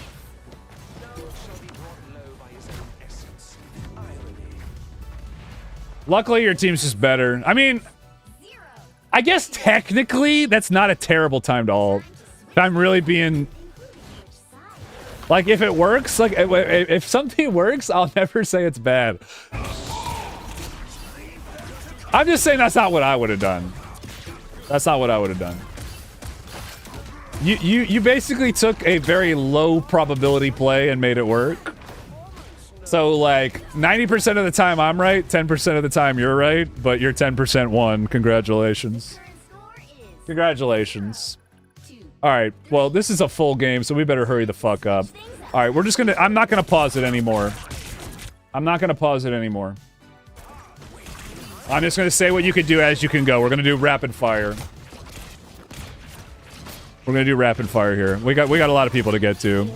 You should have stunned the mag there to stop the damage he does to you so you can get out. You should have stunned as you were running. That's too late of a stun. Too late of a clap. You should shield and just jump in as soon as you get full health. Like, yeah, once they stabilize, you should shield before you clap so the cooldown comes up quicker. Should have jumped in there. We're just, yeah, I mean, you can trade right now. You don't have to play scared. You need to shield sooner. Well, he's not doing damage to you. I guess you don't. That's actually a good delay there. That's the one time I was actually probably wrong. That was a good delay on the shield. Yeah, because he didn't even look at you. So you would have wasted it. You basically want to shield before Moon Knight, does this little jump interrupt, and they'll do that pretty early on because they know they need to get it, and they'll do probably most of your health bar. Should just shield. You're waiting too long. Needed to shield to jump in there. Why? Because Moon Knight's low, so you don't use the shield to jump out because your jump out will be once he's dead. Okay. Just waiting too long for stun. Yeah, we're just waiting too long. Just too slow. Too slow on cooldowns.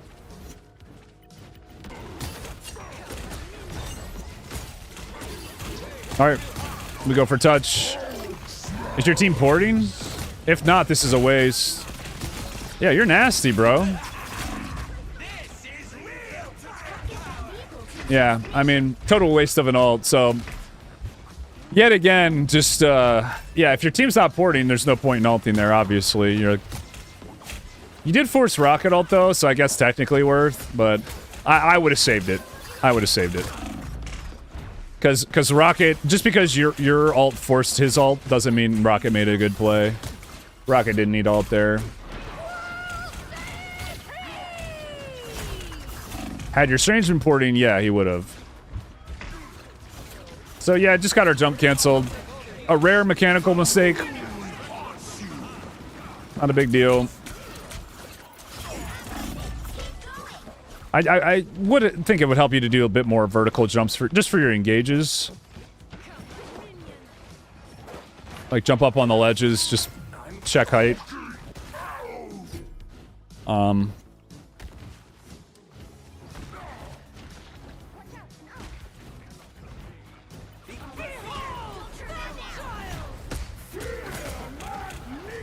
Like I said, that's gotta be muscle memory.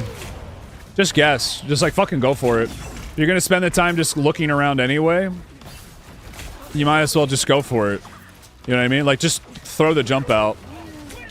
The worst that's gonna happen is you're gonna miss, grab the wall, and just jump right back. That's crazy that you got a kill there. Yeah, that was, you just stood still. Never do that in Bruce, ever. Always be wiggling. ABW.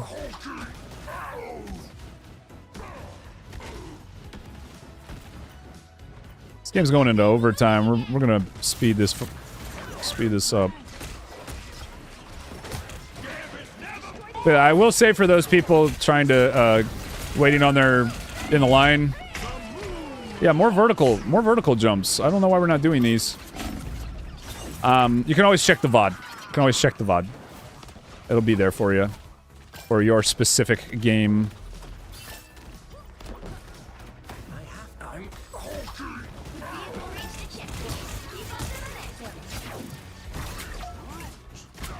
That was your best shield all game, and it was at a time when nothing was happening.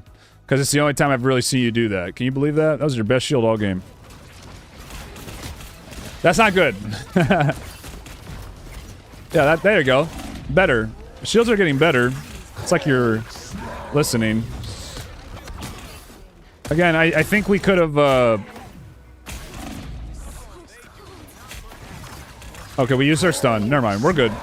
The ult timing is fine, but again, like, just get closer to their backline first before you do it, so you're on them when it starts. But you get them anyway.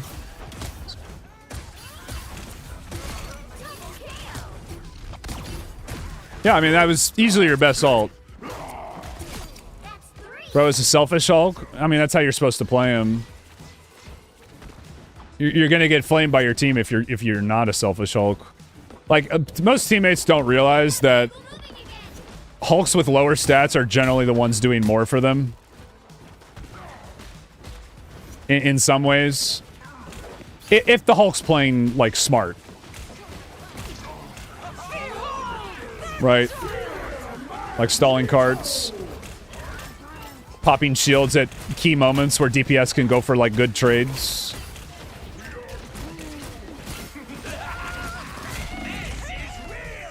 Yeah, I mean, that's a good shield, but probably shouldn't have been there to begin with.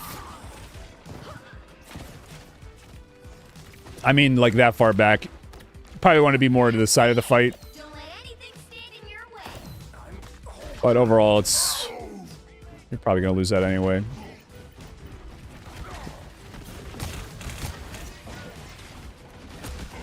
Because they rocket ulted and...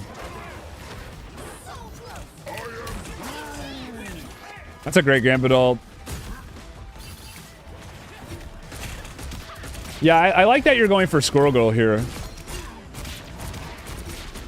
I actually think that's good target selection because it's not so much that Squirrel Girl is the right target, it's that she's behind her whole team, which means everybody will have to look behind to do damage to you. And if you're in Squirrel Girl's face, then you effectively spread out the damage your whole team takes. And if they do all focus you, then you just win. Right? You'll just win, because you'll notice that you're taking damage, and then just whatever, jump, pop your ult, pop a shield.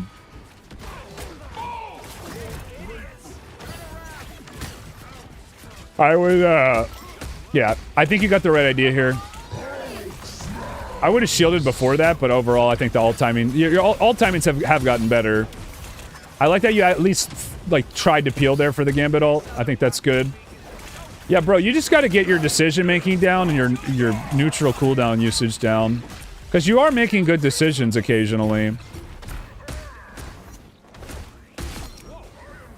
It's almost like you're playing differently on this part of the map. It's weird. What rank is this? I think it's GM.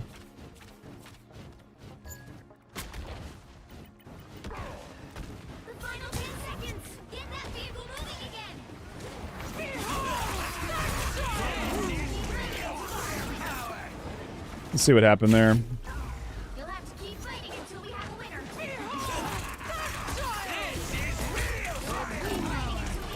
winner. Yeah. Just got Angela.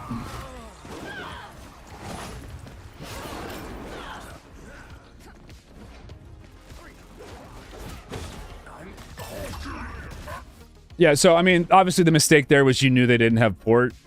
So you should have been contesting them walking up after you wiped them. Situational awareness, again. It's just everybody in chat should write that down. I see that mistake be made constantly. In fact, all the time. In fact, it's rare to see people not make that mistake. Because it's so rare that it happens that a strange will port for not the last play of the game. So everybody's just used to not pushing up. And it's like, if he doesn't have it, you want to take space there and stop the Angela from walking up. Or whoever it is, Venom. Good players will go Venom because he's pretty impossible to stop, but Alright, so same thing I said earlier, overtime. Especially on defense, you want to watch the amount of ult charge you give them and try to get to your ult. So it's like, how do you do that? Well, you fight with your shields up, you make sure your shields gets popped. And make sure that you don't die. Obviously, that's a lot that you got to do, and it's hard to do. And it's really, Hulk is so risky on defense. He's hard to play. He's hard to play. So anytime someone's back like this, you want to peel. That's great. This is good. This is good. You want to be, yeah. I like how you look back, but you need to. I would stay aggressive here once you get the health. Like, yeah, pop shield. See, that clap got you a shield and you didn't realize it. I think you're playing off of the tempo in your head too much is what it is. Yeah, you should not have lost this. This is your fault for sure. Like, this is your fault. So we'll just go to the last fight. Like none of this would have happened. Because you killed the magic. I know she gets rezzed or whatever, but you could have used that time to continue the fight. You stood in the choke too long without shield up and then just like didn't transition your pressure to taking like high ground and pushing him back. So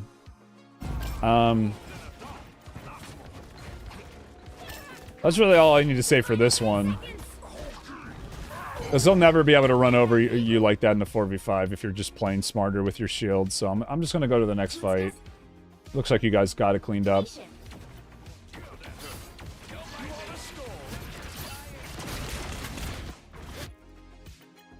While it does feel like the start of the game, I do think overtime does function a little differently. But when you have this much time, you pretty much just want to play normal. You just really need to be thinking about your ults and using them well. Yeah, I mean, obviously shield there to make sure you don't die. Yeah, the Phoenix is eating you guys alive. You need to challenge her. You need to use your shields. I mean, it's okay for a shield like this, but you eventually need to transition this into getting to the Phoenix. Like, nothing's happening here. I would get to it. Yeah, you got to get out of this choke. You're getting eaten alive. You need to get to, like, over here, and then when your shield comes up, you need to jump on the Phoenix. She's wrecking you guys. Absolutely wrecking you guys. It's so obvious what's going on here. So, like, yeah, the initial whatever group shield, that's good, but you can't be eating shit like damage like this. You're gonna get ult charge, which is good, but this is too risky. It's too risky, even for overtime. It's too risky. This is the upside of it, though. This is the upside. Is you get your ult charge much quicker, right?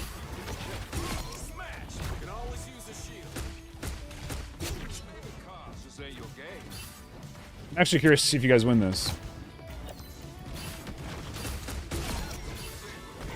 Well, I mean, if that was the plan, fuck me. But it didn't seem like that's what it was, and it was pretty close.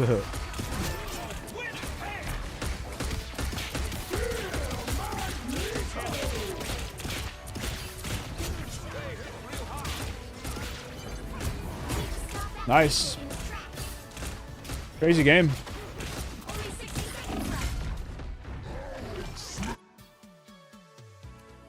Damn, you had to ult. Alright. I was gonna fast forward, but it looks like this is the last fight. Yeah, I mean... probably shouldn't have ulted, actually, because there's 50 seconds left. I didn't even notice. Weirdly enough... I mean, I guess that ult gives you a lot of... ult charge, but... yeah, you just got them all to their ults now. That's really bad. Yeah, I actually didn't notice the time. You had plenty of time. You should not have ulted there. Bro, ulted, I thought it was last fight. Yeah, you have overall like decently clean jumps.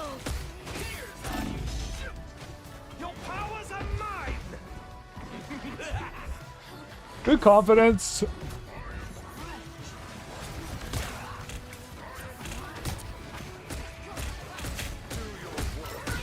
Strange is griefing.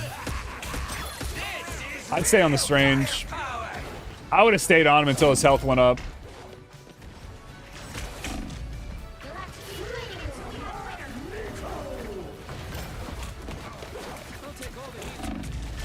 Yeah.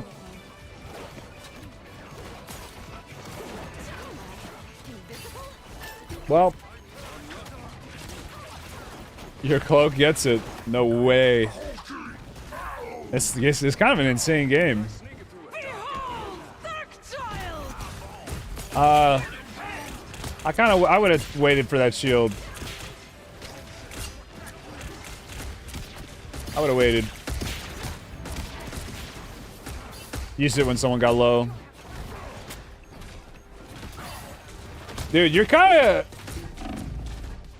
of playing this one pretty close to the chest. Guess we're just trusting our team. I mean, hey, sometimes you got to do that. Look at this guy. Look at this guy go.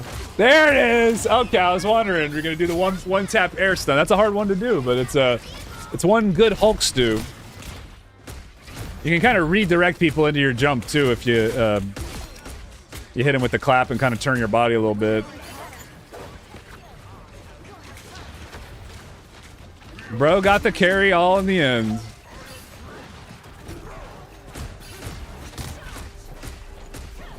Yeah, you're probably one of the better. How do I say this without sounding like an asshole? Yeah, you're one of the better lower rank Hulks I've seen.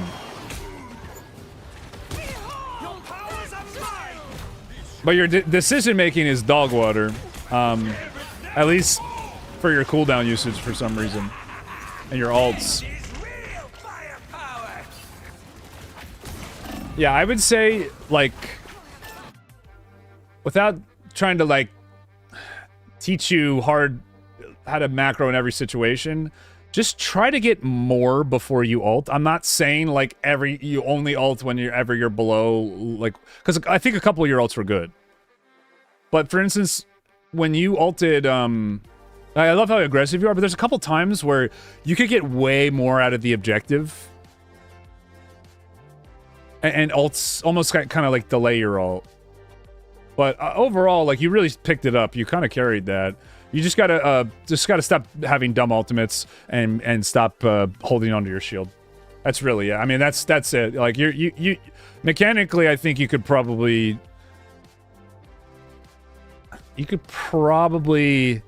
get Eternity playing like this mechanically. So you just have to make better decisions.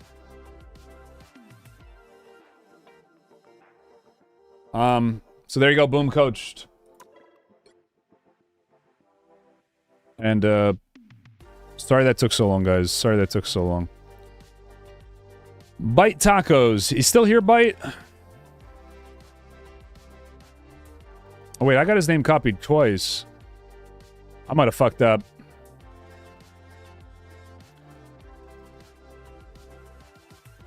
This is today. Did I miss somebody? I might have missed somebody.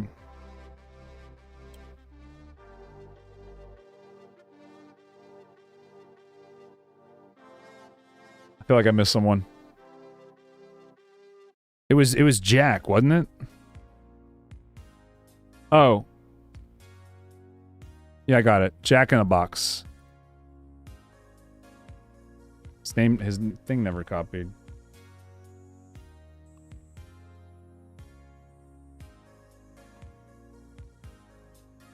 Will not.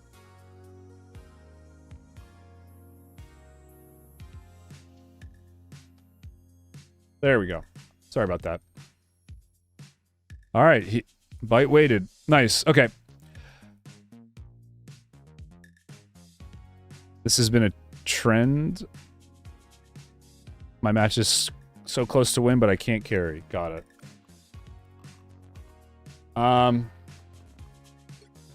That usually comes down to ult usage, I've noticed. Like, if your games are consistently close. Oh, we got a Thor. Thor, fantastic. Well, you seem to play pretty well here. Lost.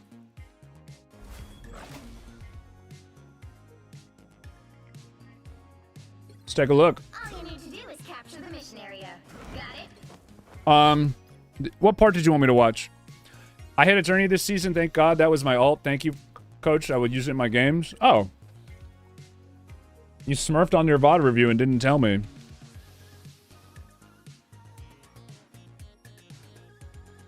I'm surprised you're Eternity using your shield like that.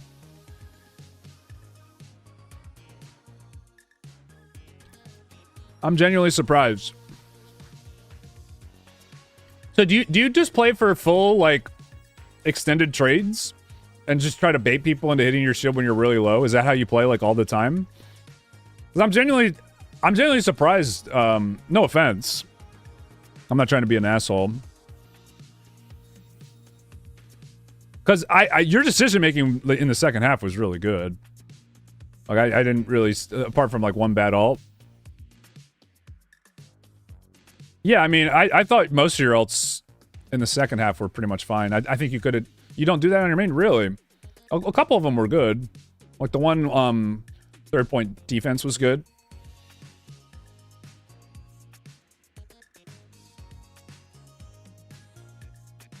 third match? You sure I can? Here, I can watch the last. Here, we'll watch first and third. We'll watch first and third. You wanted to win for your IRL. Okay. I play a little bit of Fant.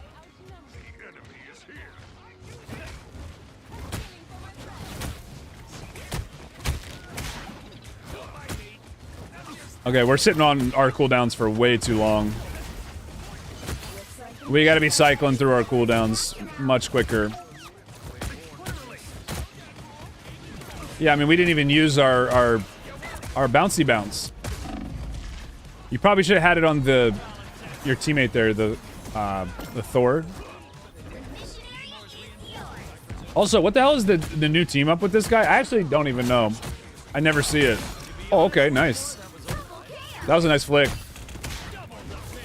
That was really satisfying, actually. Yeah, is there a reason we're not, I'm sorry, have we used a cooldown yet?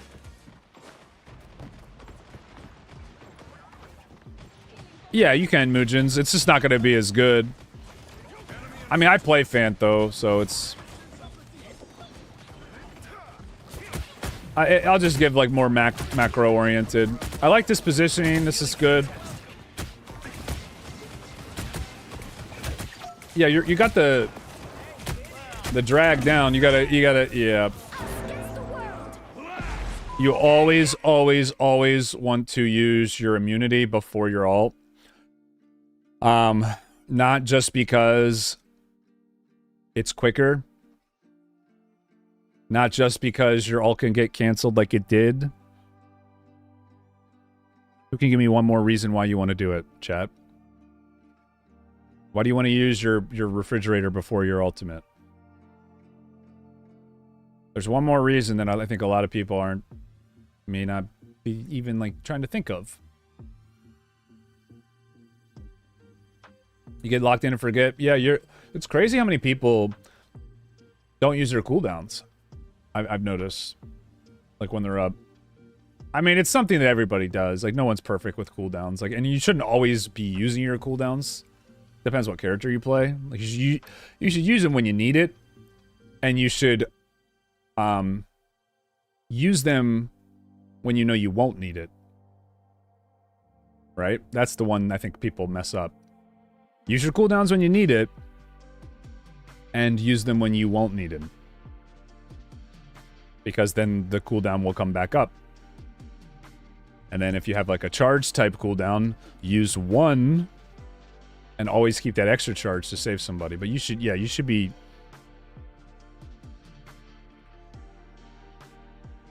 Usually want refrig mode when you come out of ult. Alright, so hold on to that thought. Surely. And when we get to the next fantastic ult, we'll take a look at it. Because I'm gonna show you something.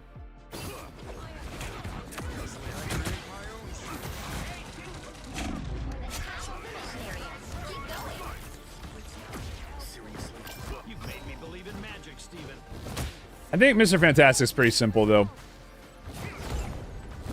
I think he's pretty simple.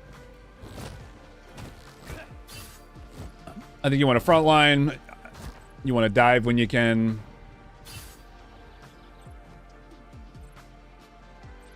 Character's not very good. But, he's fun. And I like him. What's up, Manuel? Thank you, bro. Hey, the other side now. Mind games. The other side.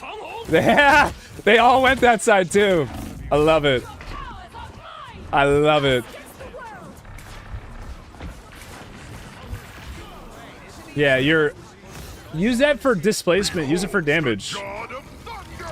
We should be using your bounce way more, and your distended grip. I don't think you've used it. There it is. It's like you use stuff when you start getting low. You should be using stuff so you don't get low. Not too low.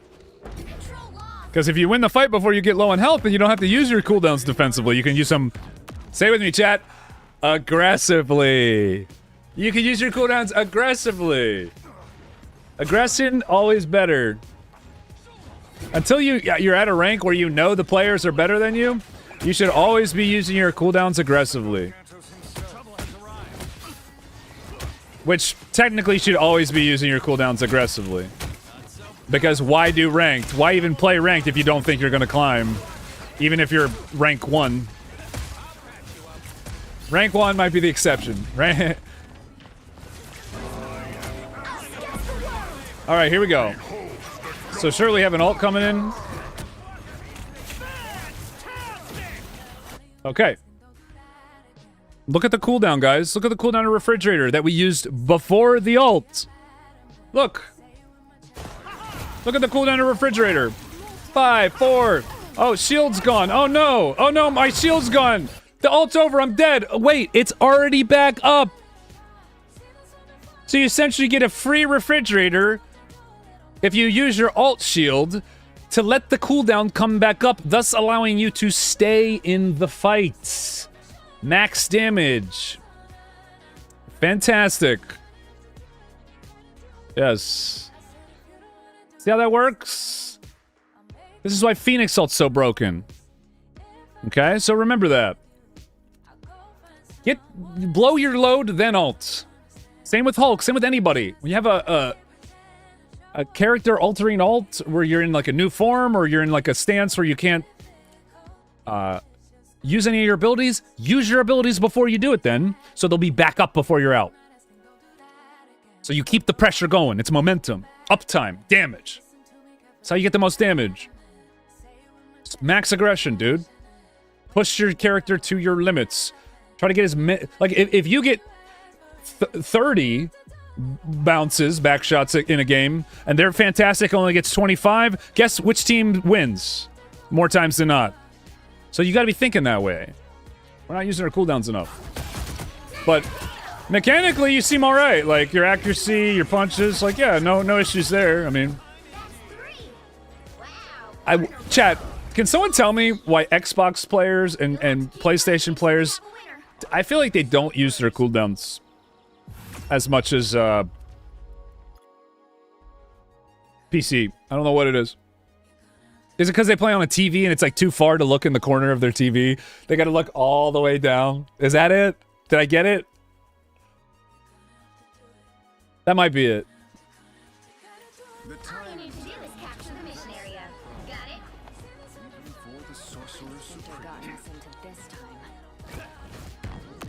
Or wait. Okay. Round 3.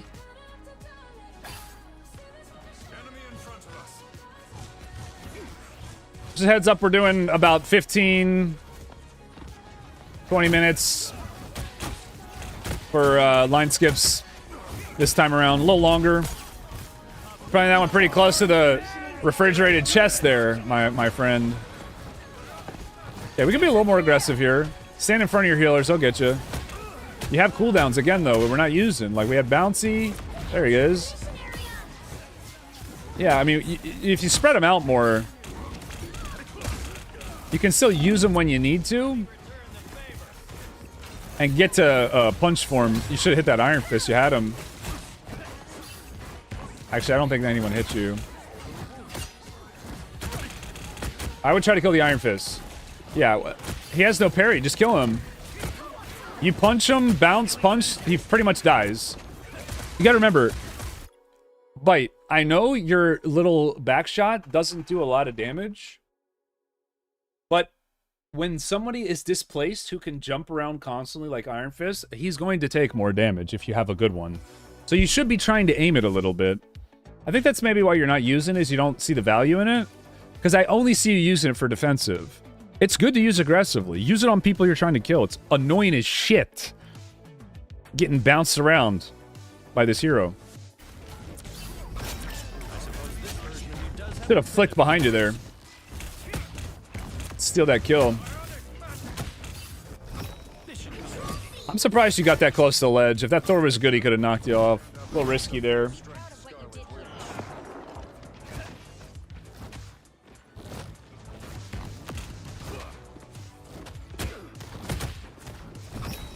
Yeah, I like the backhand. The backhand, for anyone who doesn't... Oh! It's a good game. The backhand, for anyone who doesn't know, Chad, is when you go left to right as Mr. Fantastic. That's the backhand. Double KO.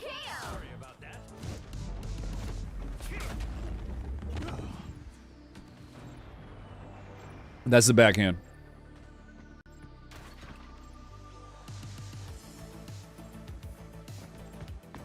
At least in my head it is.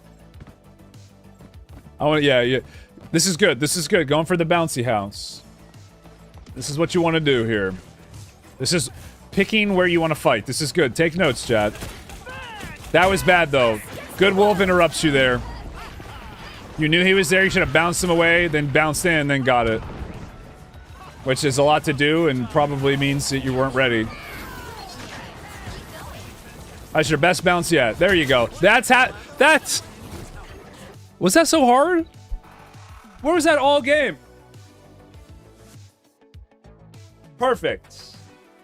Now, using it back-to-back like that is generally not what you want to do, but in this particular situation, it's 100% what you wanted to do. It's 100%. Just burst people out. Fuck them. You should have shielded her there. You could have saved her. She actually died to Thor tick, not the actual damage from the ult, from the tick before. I would have been moving towards that.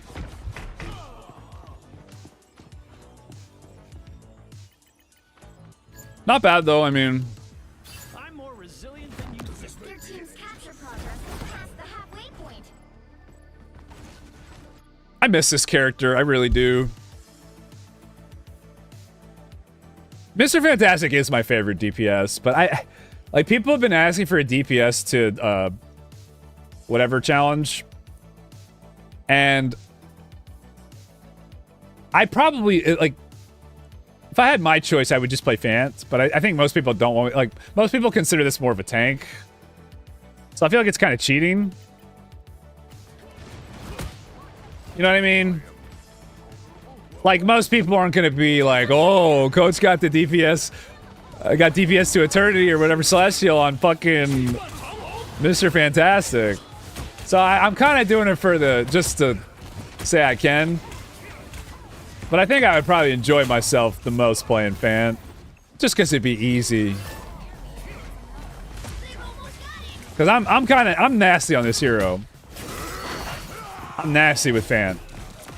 He's pretty easy though. But I'm nasty with him. Yeah, what?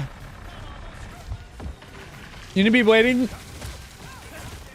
Okay, this is way too aggressive. Way too aggressive here. You needed to wait till last possible second. It's okay to try to hold the space, but not like that. You wanna be just play a little slower than that. You had the right idea. Like, you don't want to give it away completely, but they have to stay relatively close to point because on this map. So you can kind of stay close and they're not going to kill you. A little too far up though. You need to wait till your team got back. That's why we wait. Oh, this is why we swapped to the Thor. I see. Well, if you're going to swap here, do we really think Thor's the best pick? Oh, somebody went Thing. Okay. Yeah. I guess. Well, that was depressing. But hey, Fant isn't too complicated. I like your flanks, I like your angles. You gotta be more aware of people diving your backline. There was one fight earlier where Iron Fist was diving your backline and you just let him walk by and didn't double clap him. Again, with the Wolf was behind you before you ulted. So there's like, I don't know, turn your audio up, bro. Like, you should be using audio to know, like, where people are around you. It's pretty important on a short-range character like Fant. Apart from that, using your cooldowns, you left your ult vulnerable to being interrupted both times you did it that I saw. That's an issue. That's an issue. So don't let that happen. That just comes by tracking enemy cooldowns, which is something not just Fantastic should be doing, but everybody. So you should be tracking cooldowns. Like the Wolf, like if I heard a Wolf behind me when I was going to ult there in that little bouncy house area that I was talking about, I would have definitely not ulted if I heard him there. Because I just respect, you got to respect people enough to know that. Or I would have ulted like way sooner and just maybe wasted a bounce, but gotten to them using the roof, right? So there's, yeah. Fant is cool, man. He's a fun character. So yeah, there's, I mean, you fix those things, you probably win this game, right?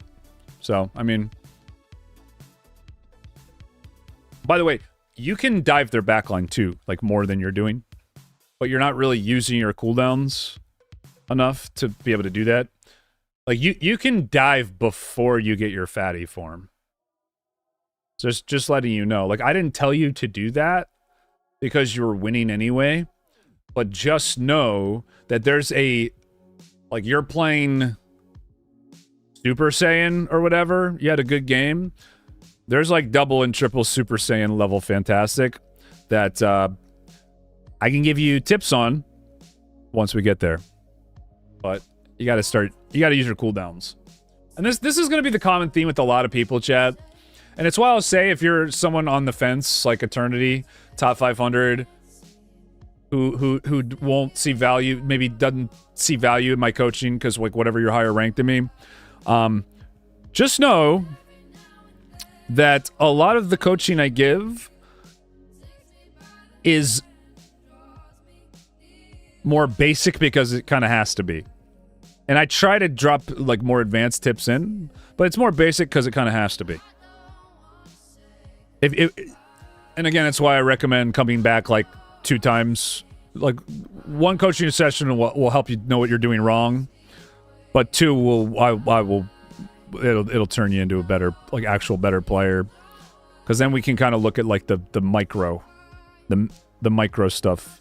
But there you go, boom, coached. Hopefully that helps. And I'm sorry it was basic, but it really is. I mean, Fantastic is simple. Your positioning and everything was fine for the most part. It's just, yeah. You just gotta use your abilities, bro. That's just, sorry I couldn't give you more, but, solo tank Hulk game. Feel like I played Hulk well, except for getting kills with ult. 1830 is the highlight. Alright, finally. And just before we start this one, we're all caught up, right? This is the last one in the line. Right? Yeah, I've gotten a couple people in top 500 ask for VoD reviews. Not too many. I've had a lot of people Eternity Plus ask. Not that I wouldn't say, like, listen, you can get coaching if you want, but you're definitely gonna get more value from it. I think the higher rank you are. At least with the characters I play. Because I think the lower rank stuff, a lot of it's like, you don't really need my help for that. I think a lot of people, though, it's just fun for them, which I'm totally fine with. Like, I think it'd be fun to have, like, my streamer I watch my gameplay. It'd be fun. So I get it. And see what they say. See if there's anything, like, I didn't think of. And so it can apply to any rank. I'm just saying, like, if you're looking for strictly improvement, there's like other ways you could do it. But I truly believe that the way I think, like, analytically about macro and micro, but mostly macro, I think I'm pretty rare in that. I think I don't think most people do that kind of stuff, like to the level at which I do, or at least try to. So I think people shouldn't feel like they are more better than you just to have high rank. Sometimes another person view can make them learn something or show something new. Absolutely. Absolutely. Yeah, I don't really watch Hulk streamers, but I'll definitely peek every couple weeks. I'll go everywhere. I'll just look around. Yeah. I'll definitely, like, I'll pop in Bad, I'll pop in Monster, I'll pop in Greg, I'll pop in, I've watched Zotaic now. I'll peek. You never know when a wild captain coach might be in your chat. Don't watch streams a lot though. I really don't. But it's good to see another perspective and just kind of break you out of your whatever your neural pathways. And I think a coach looking at your gameplay, regardless of what rank you are, can still do that. So I still think there's value. I just think I can give more advanced stuff, you know, the higher level the games are, I guess. Stuff that's going to be harder to find. But anyway, Jack, if you're here watching from the VOD, it is your turn.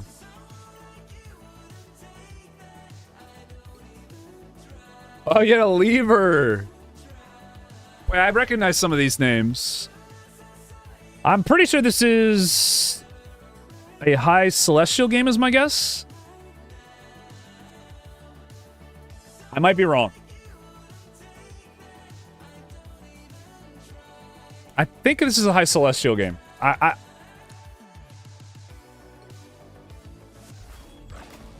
was close. Low celestial. High GM. Yeah, I've seen a couple of these names before. Probably good that I didn't know all the names.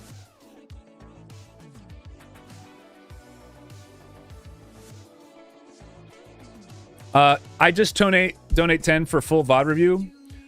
A full VOD review is the membership. If you want 10 will get you like 20 minutes, 15, 20 minutes. Pretty close to a full game. I'm doing longer than I normally do today. Did I mean to skip you? Oh my god, I did skip you. Well, that's why I asked. I did not mean to skip you. I'm so sorry, bro. See, this is why. I'm so sorry, bro. My bad. I did skip somebody. It's Zanmo. I even said your name earlier. Like, I thought you know why I thought I got you? It's because you had a name similar to the other person we had. I think is what happened. I didn't write that person down, but sorry, I got confused. There you go. Yo, my fault. All right, so we have a celestial game here. This is Zanmo. Hard game to play. I don't know what I can do. Warrior King. Here we go. This is a 10-minute. Sorry, Jack. You have to wait a little longer. I fucked up.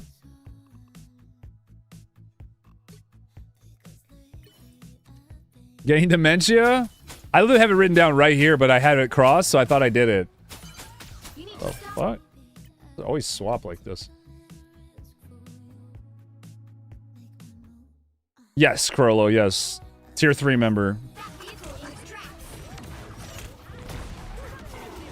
And with that, you don't have to come for coaching streams. You can come at any time. So you like anytime you want a coaching stream with the tier 3 memberships, it doesn't have to be on Sunday, and you can it's a once a month. And yeah, like cuz the coaching streams are every other week. So you can do it anytime you wanted. You just let me know during stream, we'll stop what we're doing and do a little sesh. Yep, I mean it's good target selection, good bubble. Could have gotten longer fight there. I know you don't want to go around that corner. I like this. This is creative. This is what I'm talking about. This is why I like watching other Hulks. So you choose not to go around the corner and take all the damage from them. Honestly, I probably would have just for the damage because I'm lazy. But you go a little slower and fight over the space. I really like what you did there, honestly. You're gonna have to get out soon. Yeah, you realize it. I saw wall cancel. I mean, it's cooked because your healers are dead. I mean, you should just be getting out right now. Like, there's no way we win this, right? Yeah, this is kind of risky. I'm surely you know all your healers are dead, right? Like, I can't tell if you're aware or not. I mean, it's good aggression if you were, but probably didn't need to be that risky. Man, you still haven't gotten topped. Yeah, you should really... I like the tempo. I see what you're trying to do. I get it. You need to find what your healers are doing and get them to fucking heal you. When I have games like this where I just don't feel like I'm getting healed enough, because I don't think your positioning was bad for the most part, apart from when you were going in without heals. Like, I don't think that was your fault for the most part. But, I haven't seen your healers at all. I haven't seen your healers at all. Like, I don't know what your healers are doing.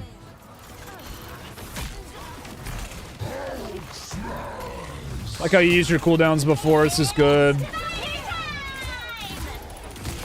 Okay, we finally connect. That was really good.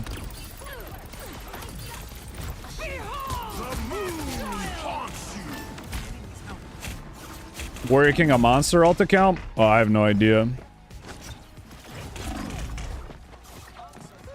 What qualifies me to coach people?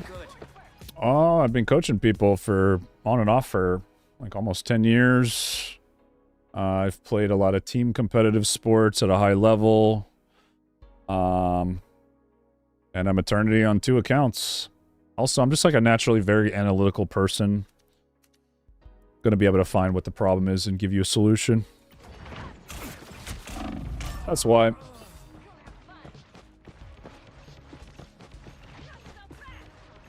Is this monster? He did do the monster fadeaway jump. The monster does. He's also doing some pretty tricky wall cancels that I can't tell if are on purpose or not. Bro's playing like max tempo, and it's just, I mean, there is something to be said for just playing the way that you know does best for you, and saying everybody should play around it, because at the end of the day, that's what you should do as a tank.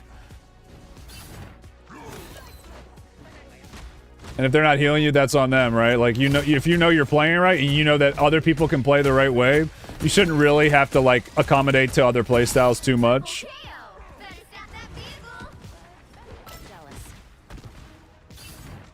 Alright. So, bro, yeah, we're doing this for the community. So, I've said this before. If this is Monster, then I think we'll just stop it here. There's a lot of people who we want to get to, and I'm not really offering paid money for someone else. Like, if you want to skip the line, it's for you. Or, like, a friend, if you're doing it, like, for them. I don't think Monster gives a shit. So I'm gonna stop it here. So it's just for anyone who knows.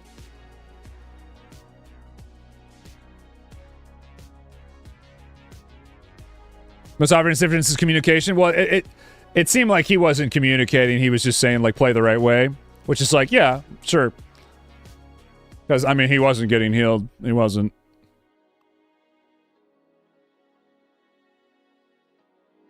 Anyway, back to Jack in the Box. If you want to refund your 10, if it's not too late, you can do that. I'm not sure if there's, like, a way to do that. But if you want, if I can do that, if there's something I need to do, just let me know. I genuinely have no idea.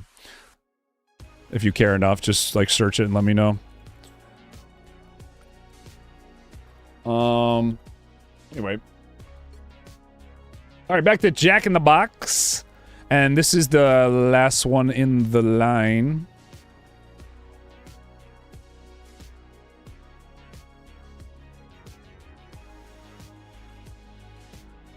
What do you think is the difference between Eternity, One Above All, from Pro Play of MRC? I'm going to be honest, I don't really watch too much Pro Play anymore. Or MRC. I try to get people coaching for, like, solo queue. Like, ranked. 722 Iron Fist gameplay. But I have watched a decent amount. Sorry, are you asking the difference between MRC and Pro Play? Between Eternity, One Above All. Okay, Eternity and One Above All from Pro Play. Of MRC. Got you.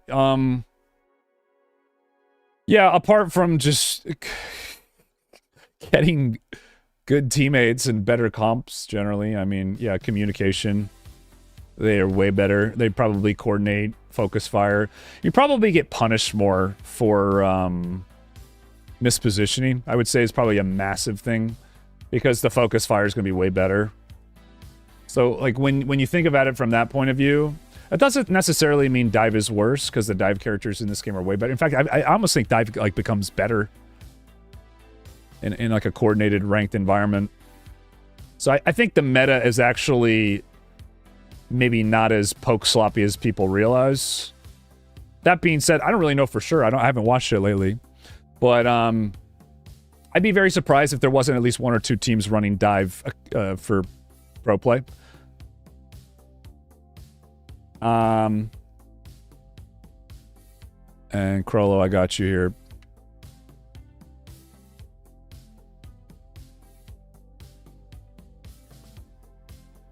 Would you be able to give any feedback on a Celestial 3 game of Jeff gameplay? Oh, absolutely.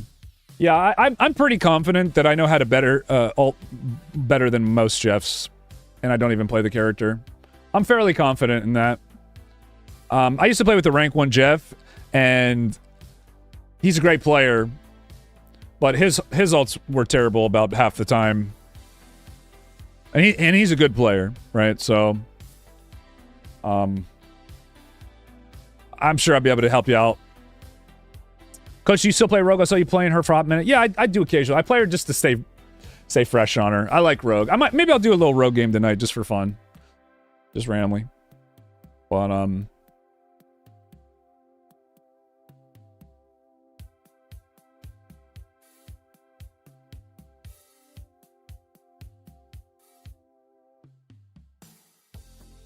anyway. Jack in the Box. In GM1 here. Got the same map. We've got trouble.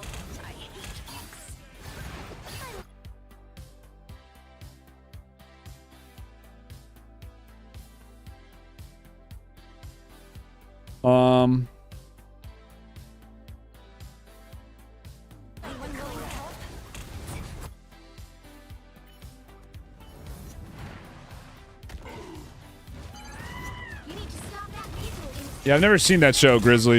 I've never seen that show.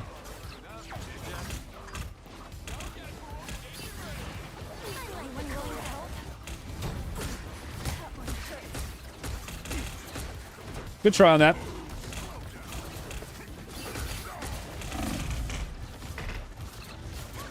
Yeah, those types of jumps are generally how you're going to want to get the Venom. Is the more, like, flat jumps. I do vertical jumps just because... I don't know. I feel like for me, I like my timing to be more precise, but you cover more area with the type of jump you did to try to get the Venom. I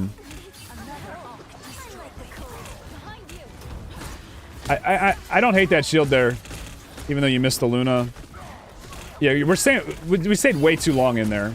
We stayed way too long in there, and then yeah, I just didn't shield quick enough. Can you tell me? I don't know if you're still here, Jack in the Box. But if you're watching from the VOD, you just jumped completely, whoops, straight into their team and straight out. Right? The key word is straight. That's an issue. That's an issue. You jumped in a straight line and slowly walk back in a straight line. And yeah, that's fine when your healers are healing you, but when you're taking damage like that, the better option is to always just avoid the damage. And basically, the entire time you're playing the game, your goal is to avoid damage and deal damage at the same time. That's your goal as Hulk. So we definitely did not do that there. Definitely did not do that there.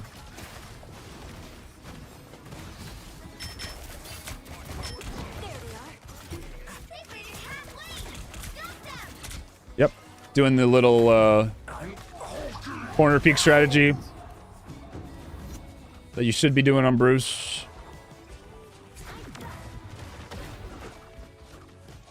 There's still a chance to stop them.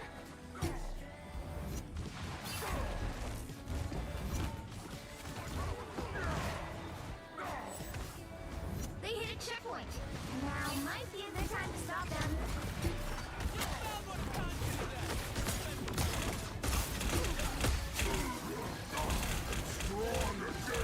Behind you.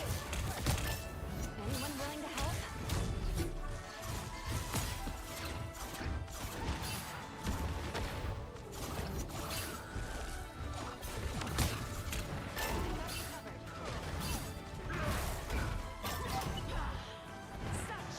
That was cool. Better stop that vehicle.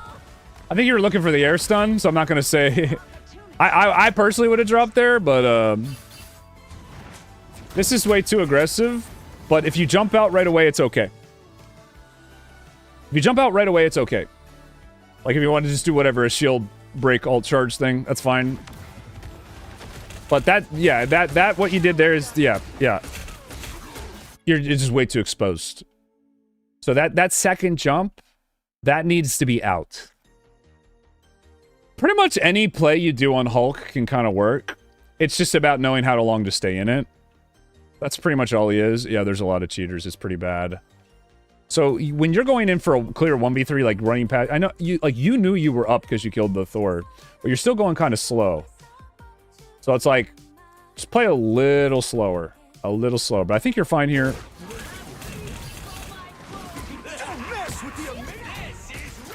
Because like, if their healers don't panic and you do that vertical jump and Rocket pushes in, you could potentially get D-Mech there. And maybe they turn the fight. I like that stop. That's one thing a lot of Hulks don't do that I like that you did. Let's take your key off a W. Take your finger off a W and make sure you line up your shot. Especially if you know you're not going to take any damage. Like you don't got to stay moving all the time. Sometimes you just want to lock in and... Alright. So, you should be trying to force the cloak ult here. You got ult there. Yeah, you generally want to ult, jump in.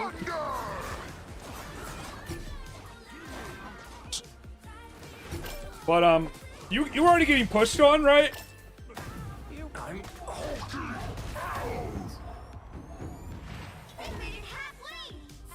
So honestly, it's not the end of the world that you didn't ult there. It's honestly probably good. Ooh, almost.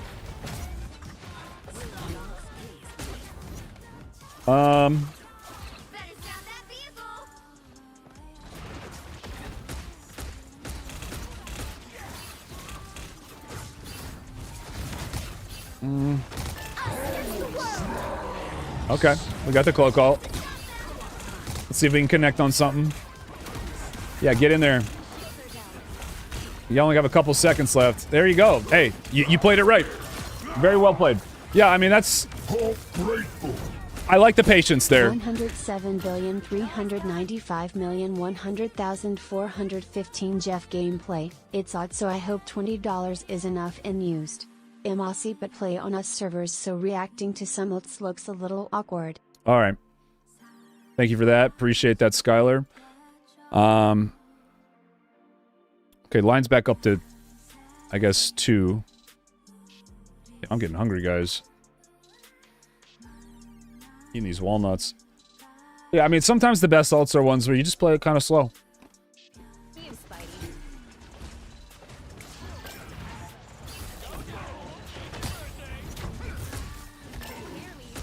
Good.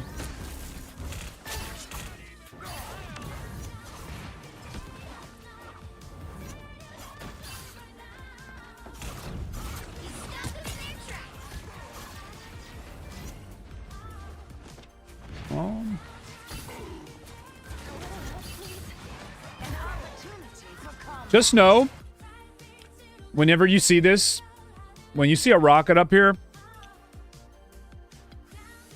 this is smart. Your first inclination is to be able to go kill the rocket. And yeah, maybe you do that if you land a stun and you have a DPS with you.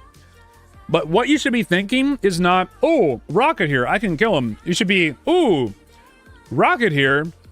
They only have one healer. Kill someone. Right? Like, see if someone's low. Find if someone's low. So, Nothing's really happening, though. Damn, you could have had him. Ooh, damn. Okay. What is their cloak doing? Your target selection is very good. So, like, your decision making... Your decision making is very good. Your creativity on a lot of your jumps is I think what you need work with. Like, mainly the fact that you take too much damage is the biggest issue I'm noticing from this. You take way too much damage, and you go for fights that aren't very wise sometimes. So, well, that jump was good. I like when people do jumps, the vertical type jumps. Yeah, we gotta shield sooner. Yeah, she had to ult. That needed to be quicker. Yeah, I mean, with a lot of people, I can kind of just pinpoint one thing. I don't think for you it's any one thing. I think overall you're decent at everything. It's just like you have like these lapses where you mess up. So I think I'm just gonna kind of like just play the game out and tell you what you could have done better in each situation. Because I notice more consistency with certain people on like what they're good at and what they're bad at. For you, it's just kind of random.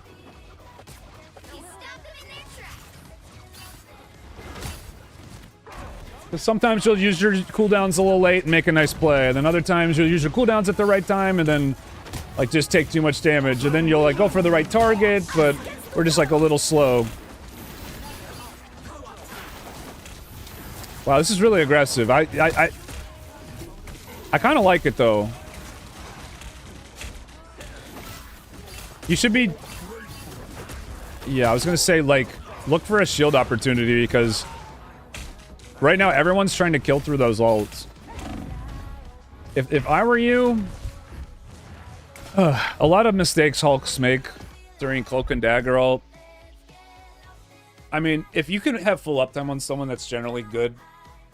That's generally what you want to go for. If you can full uptime on someone in Cloak ult, that's good. But why not look for someone who has the chance to die?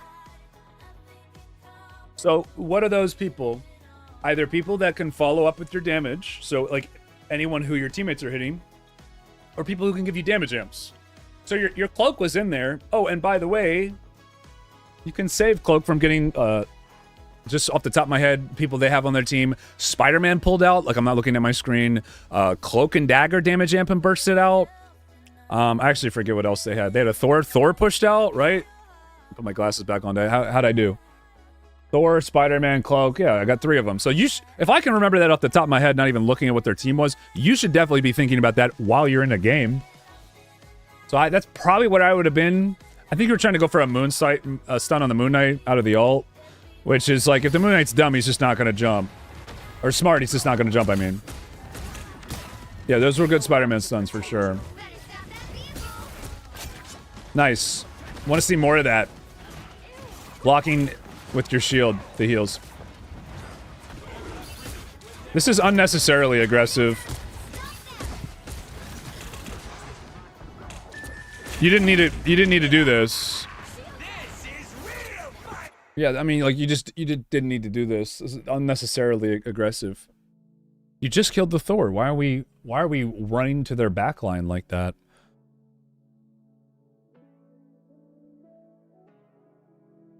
I want to visualize this, and it's just gonna click for you.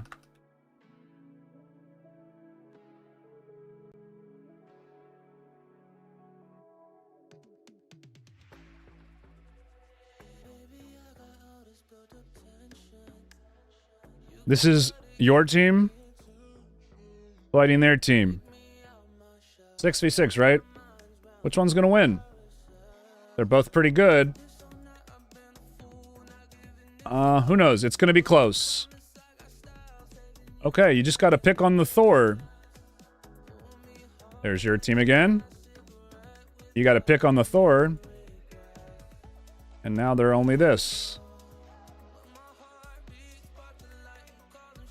This is you. What the fuck are we listening to?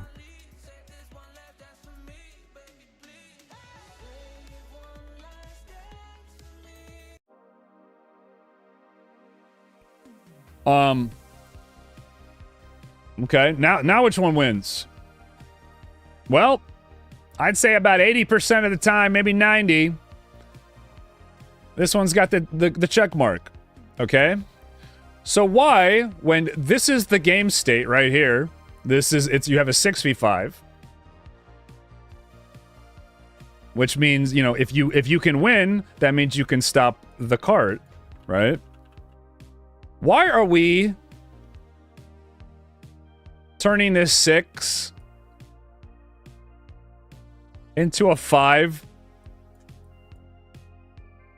where you're off like doing this? This is you. Why? You have about 15 seconds before Thor gets back. And you're going to use 5 of those seconds running to their back line. Another 3 just like hopelessly hitting healers that aren't going to die because you're way ahead of your team. And oh, by the way, now they're exposed. So they have a chance of just completely turning the fight. You can go backline, just don't do it like that. Don't let them turn the fight. Can't let them turn the fight.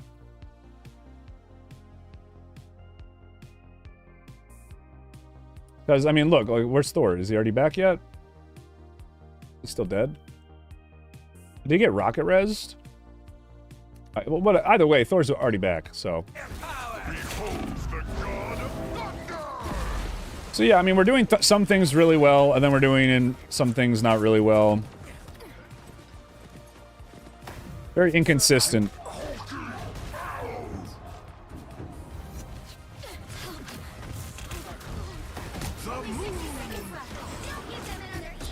Didn't need to jump in this early. Yeah, again, I mean, you're look at this. You're making it a little too easy for him. Like, listen, if your blue line is here because this is where you got to on offense, and you absolutely have to hold, but I mean, you got to remember, you have space. This space effectively means nothing. I mean, it matters if the game comes down to it, but what's more important than this little bit of space, like you winning the game here versus winning the game here, the round that is, what does that increase your chance to win by? 5%, if that, 3%? But you winning with your team to stop the cart from getting here to here probably increases your win rate by 10 to 20%. So why is that not the play we're going for? So how do we do this better? Follow the steps, take Moon Knight off a height, shield them as they're walking out. It's like we didn't do any of that. We skipped steps because you're panicking. Okay? I don't need to watch what happened with the ult. Let's watch one sequence on offense here. Let's watch one sequence on offense. Give you a little extra here since we're going long tonight.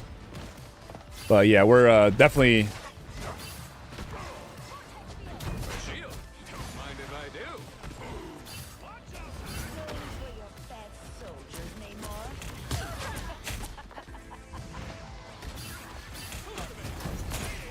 Yeah, I think you got the right idea when it comes to tempo. Like, I think you played that very well, to be honest. Like, you didn't really have anyone to hit, so you just did what you could.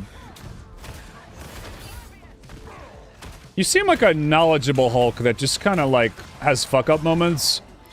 I would say if I were to give you advice...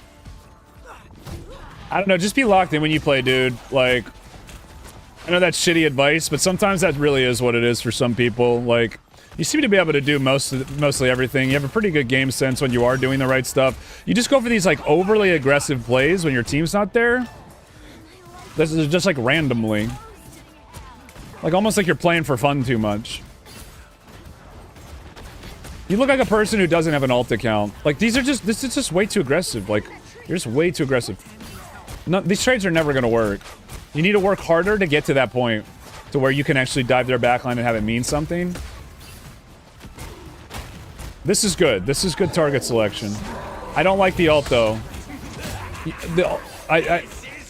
Ulting there is fine, but where you ulted is not. You see, you needed to jump into their back line. Again, so it's about space. It's about space. Like, I get what you're trying to do. You're trying to kill the Groot, but... like, a good Groot's not going to let you do that. He had his walls. Like, I just don't think that was going to work. The cart was in the way. There's, like, a lot of stuff going on there. But the actual force of the ult is still good. Like, I don't think the ult was terrible. It's just not what I would have done. Yep, so it doesn't work out. Farming the ult charge. This is a tricky map, right? Because you want to hit the Groot, but you can't really get behind him in a safe spot. Nice. I mean, your mechanics are solid. Like...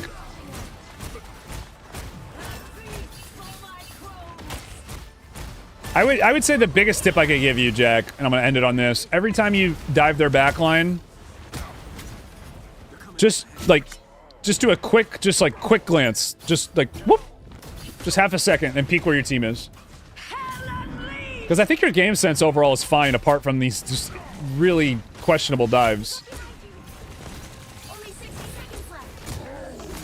You're just overextending just a little bit, and then, yeah, the ults... You're getting your ults so quick, but... Again, you're just not ulting in the right spots. So, there you go. Boom, coach. And let's get on to the next one. Up to Corollo, we got Iron Fist. So, Iron Fist is a cool character. I've said it before, I'll say it again. I have a lot of respect for Iron Fist players. Like, I think that character's pretty high skill ceiling. Oh my god, 82 bomb. 82 kills? Is this quick play? Oh, wait, hold up.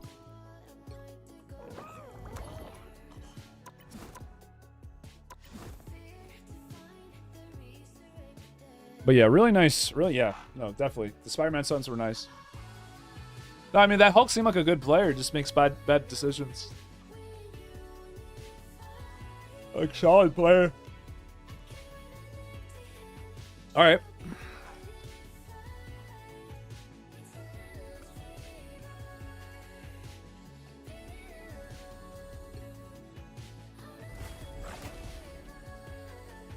This is in Diamond? Quick match demon.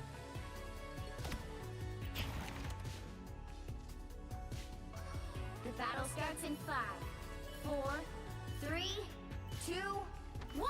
I guess I'll try to find the part where you're playing Iron Fist.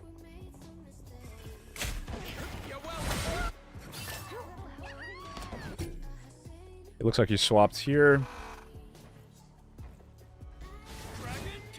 Oh, it's Diamond on PC, came from console. Oh, okay. I don't think I've ever seen 80 kills.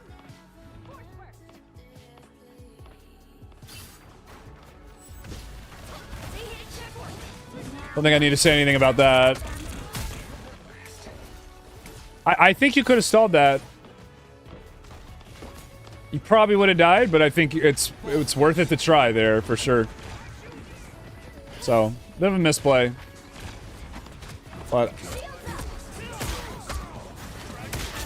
so all this is on a controller.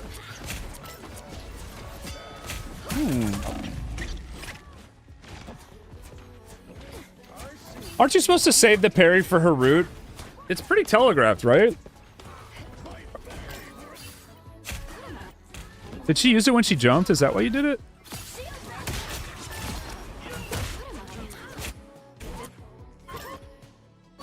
You know what it was? You lost vision of her, so you panicked. Which is probably the second best thing you could do, right? Because if you lose vision of her and then she gets the thing, then you're fucked. But yeah, I think you gotta... Yeah, just find a way to make sure you parry that.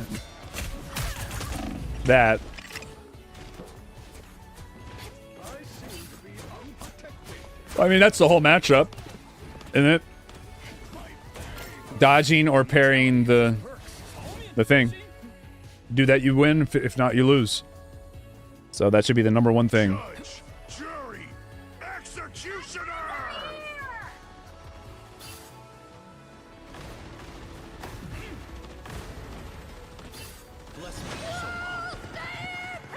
Good meditate spot.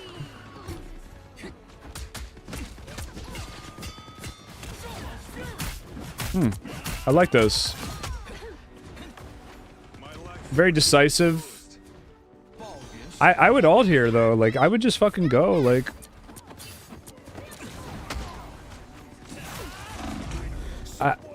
because it's just like might as well. I don't know. I think DPS ults have two uses.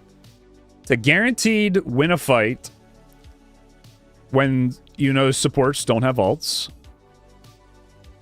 Everybody should write this down. This is important. DPS heroes, there's two ways you want to use your ult. Guaranteed kills on their healers when you know they don't have ults, or to turn losing fights and force support ults. I don't think it's worth it to force support ults in the neutral as a DPS most of the time. I think you want to let someone else do that. It depends on the team comp, and it's very situational and depends who you play, but just as a general rule.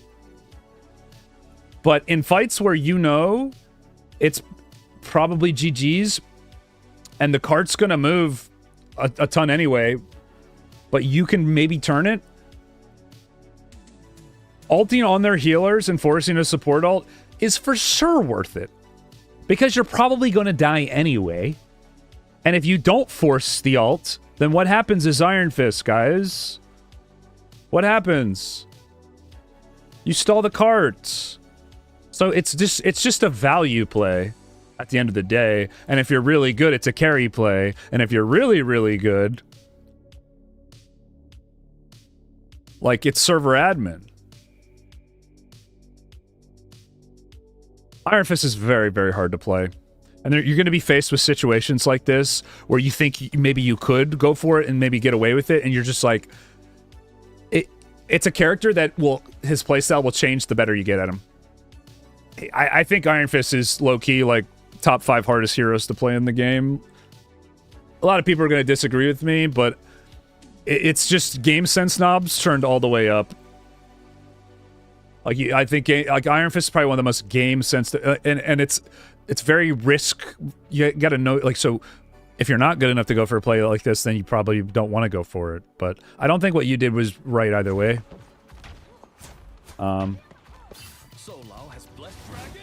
Exactly. Yes, that's a good point, Skylar. Yeah, thanks for pointing that out. Yeah, so you want that. That's just my internal like Hulk brain, kind of just naturally like coaching something before I leave. Like, yeah, that's where you want the cart to stop too. That's another really important thing. So the value there is just, again, that's 3 reasons why you'd want to ult there. Oh, whoops. Yeah, that's the big thing too. Like, no, Iron Fist is not easy. Anyone who thinks Iron Fist, again, we could have stalled there with all. Yeah, you got to go for that. You need it. If you're gonna be a quick play warrior, I got to see more limit testing. Like, yeah, people who think Iron Fists are easy have never tried to climb on Iron Fist. They never tried to seriously push rating on the hero. They don't know what they're talking about. They're unable to like see. That was sick. They're unable to put themselves in an Iron Fist shoes and understand that he is at risk constantly, whereas a support is almost never at risk. Which that's a hard pill for some supports to swallow. Most supports are never really at risk of dying, which is why I say most supports are bad. It's because they don't understand that they're not at a risk of dying and can do literally whatever they want. The good supports are the ones that I feel like push their limits to the point where they may let themselves die occasionally. But you know what? In their mind, them having that like 5% risk of death is worth like the 20% chance that fight ends up being carried by the support through some crazy play. Yeah, I don't know what we're doing here, by the way. This is just...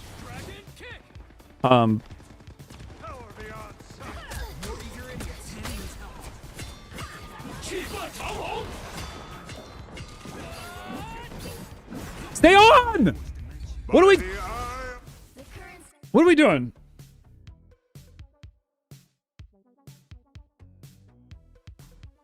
What was that whole last checkpoint and the cart before it? Do we play Iron Fist? Is this a character we play? Because I think you have a severe underestimation of your limits as a hero. You need to be way more annoying. Like, you're just letting them do whatever they want. Your goal should be to get that cart to not move. Not directly, okay? I'm not saying go sit on cart until you die. But your ultimate goal is to get that cart to not move. So everything you do from a combat perspective should be keeping your team alive so they can push up enough to keep that cart from not moving. So what does that mean? Does that mean splitting their team, diving their backline, getting 3 people on, getting out and transitioning the fight, turning to the squirrel girl like you did? That was great. How about when your teammates die and you're 5v6, go and taking some risk upon yourself, stopping the cart, parrying, seeing what they do, reacting. He's a reactive character. He's one of the few reactive characters in the game, believe it or not. That's why he's one of the hardest. Yeah, any support player who thinks Iron Fist is bad is dog shit. Okay. DPS players are allowed to say Iron Fist is easy to play. Tanks are allowed to say Iron Fist is easy to play, but less so. Any supports don't get to say that. Because they don't understand how easy it is for them to win that dive. That's why they say it, is because they think it's easy for Iron Fist to come in the backline and just dive when it's like... Iron Fist can't kill any healer who plays well. Any healer who knows what they're doing, Iron Fist can't do anything. Wait, so this is the overtime.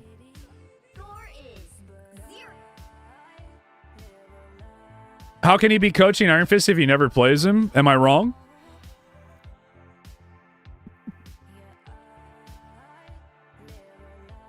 I mean, he has 3 abilities. It's not hard. All the heroes in this game have 3 abilities. Let me tell you a little story about a friend of mine named Manko. He's what we would call a one-trick for League of Legends.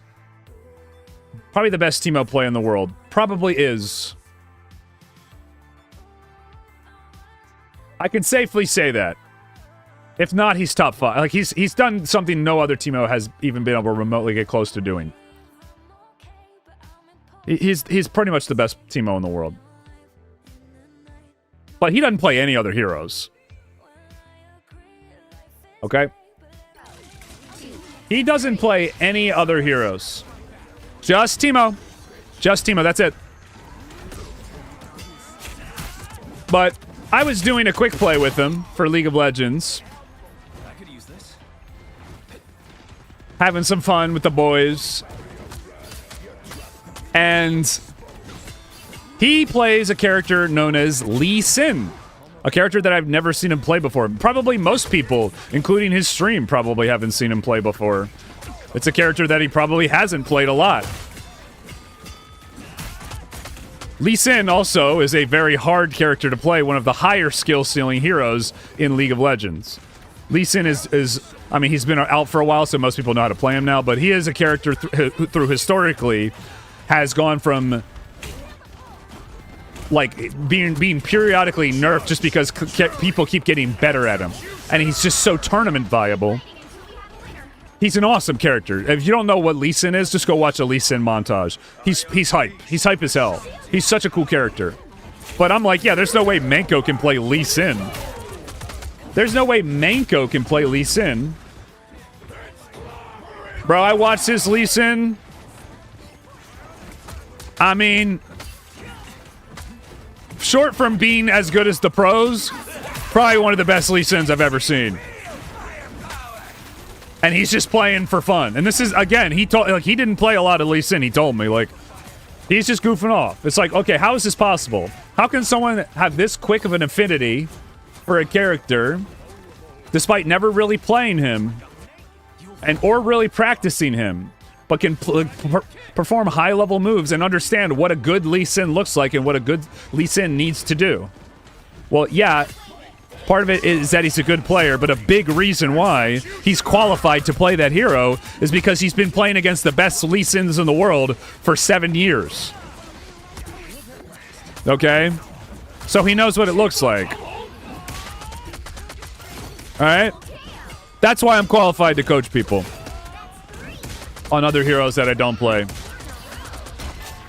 But also, I play Iron Fist, so I don't even know why I said that. I figured I just while I rant. I don't count this towards the coaching, but I figure I might as well let the game play while I'm ranting. Don't worry, you're not missing out on any coaching, because this game's way too long for me to be able to give you a full session anyway. Because I believe you got a $10 one. Yeah, so we're just chilling right now, but let's watch one more fight on offense, one more fight on defense. Since we're doing a bit longer today with the coaching sessions. And I'll just say, once the line goes out, we'll do one more free one, and then we'll end stream. So there's one more, and then a free one, and then we'll end stream.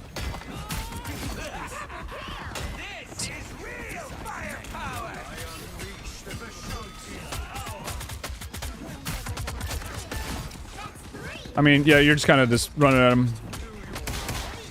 Oh, there you go. You know what? No, I feel like I really need to watch you on defense because that's where you're weak. That's where you're weak. Let's watch the defense. You seem fine on offense. I want to see you play around the cart. Somewhat. I'm not saying like Punisher there. That's like you don't need to go in here. That was good that you did though, but you don't need to because Strange has the cart not moving, right? But like had you like wanted to stall cart, you take turns, right? But it was good that you recognized that the Punisher was way too far up because I would have done the same thing. See, where was this level of aggression earlier? Like, you could have been doing this all game. I had a feeling this was going to be different. I didn't think it would be this different, though. Because everybody plays different in overtime. You got to be playing like this all the time. Like, this level of... Like, you're putting a chokehold on him. This is really good. Well, I'm actually really... You're kind of laying off right now. And I think you could do something here. Like, because you want to fight for that corner. So you were doing great until you weren't. You let your foot off the gas. You let your foot off the gas. This is a great spot to hold right here. This corner. Because their healers have to come around and be exposed. So as a melee hero, your swaps to the healers from the tanks are effortless. Whereas for their tanks, your healers... They stand back here, so they're fine. All right, so that's why you want to be aggressive there and contest. Not hard contest and die, right? That's, again, where the skill comes in. That's why this character's so hard. It's a light touch. Every fight, you apply a different amount of pressure. Oh my god, kick, kick, kick. Yeah, that was satisfying. But I will say, you are playing way better this defense than you were last defense. It's like you're trying harder. It really does just seem like you're trying to win now.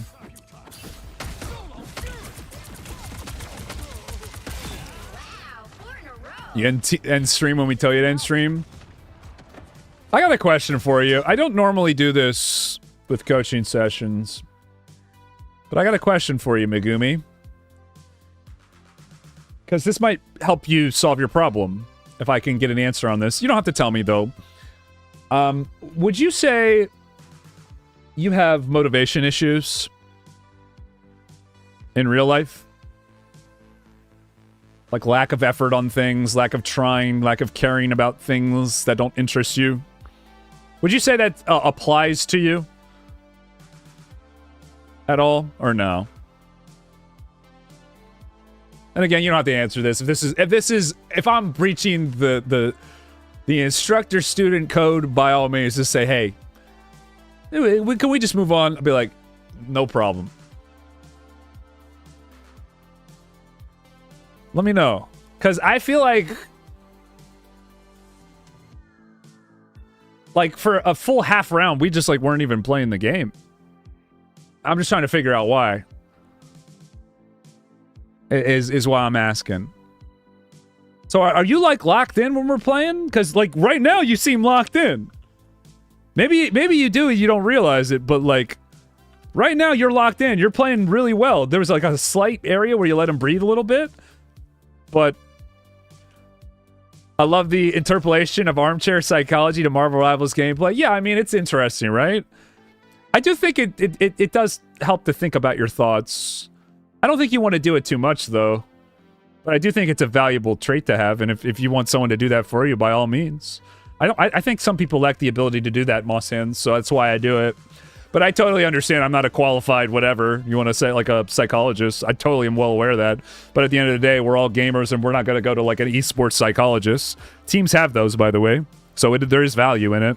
But I'm doing, yes, my armchair psychology, and just going to try to do what's worked for me over the years. I think experience kind of beats maybe skill in that regard. I honestly think you underestimate how badly our team was getting rolled on the first round. I honestly think you underestimate how hard Iron Fist can carry games. I'm not saying it's easy. I know, but I'm saying you're completely automatically not fighting a 4v5. Like, Iron Fist can win 4v5s with his ult. Iron Fist can win 3v5s with his ult. This character is pretty crazy. I'm not saying, like, you should totally sell, but, like, I don't know. If I were playing this character, I would primarily be using him to stall and hit tanks. So that's just kind of where I'm at. Anyway, boom.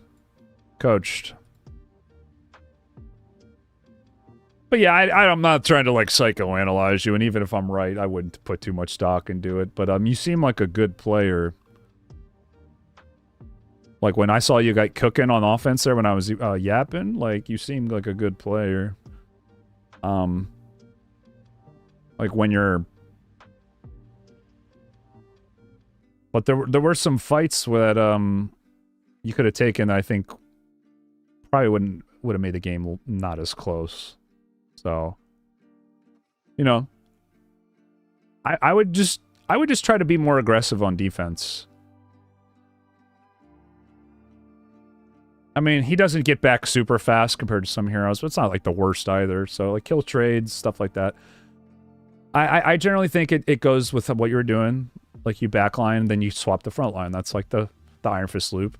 You want to do it around corners and areas where their healers can't, like... You want to cut their team off. Because then that's like a form of space taking, right? It's like partial space taking. You take space just for some heroes. Iron Fist is rare in his ability to do that. Not a lot of heroes can do that. Hulk can do it too. That's why I personally really like Iron Fist. He's just really fun. Iron Fist is what, like, everybody has a character, a hero, or whatever in a game that they like, that they want to be good at, and just aren't. Iron Fist is mine. Like, I wish I was good at Iron Fist, and maybe I eventually will get good at him, but he to me, I just have, like, a lot of respect for the hero. I think he's, like, harder to play than most people realize, but there you go, boom coached. We got Skylar Muffin. This is the Jeffrey. Jeff gameplay, top 20 is enough. Yeah, honestly, I don't know how much... I can check. It doesn't really matter. You might have overpaid to me, to be honest. How much is 20 AUD in USD? Yeah, you overpaid. You're good, dude.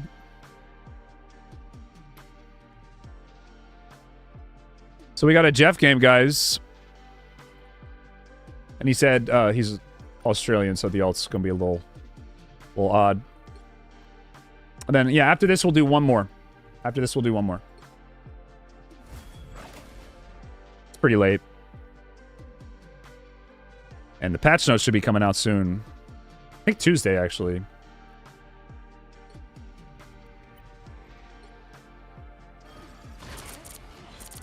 Yeah, I don't play Jeff, by the way. But again, goes back to what I was saying. I know what a good Jeff looks like. I know what a good Jeff looks like. I play this game pretty much every day. Longer than most people. Oh, yeah. Oh, yeah, we're cooking. But this is a Jeff. Okay, okay.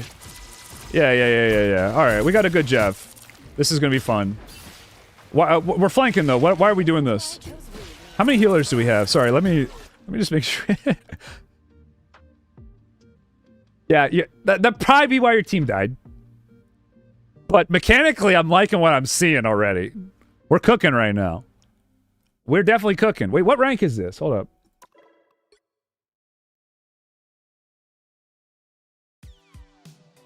I got something to work with here. I thought it'd be bad because of lag. Okay, GM. GM1. Okay, wow. So your ults must be really, really bad, or you just play this way the whole game. Which I'm curious, which one is it? Because there's a reason you're in this rank. Is it because you just flank all game and backline? I love this, by the way. I love it. If I played Jeff, this is how I would play. Nah, I'm just kidding. I definitely wouldn't. If I mained Jeff, this is how I would play. If I mained him. When I'm playing something not Hulk, I just want it to be easy and my brain off. Bro, why are we playing DPS Jeff with one healer? We can't be doing this. Is that heal pool? No, it's tank pool. Misread Panda. I need answers. Also, I think I called you bro. We'll just say you.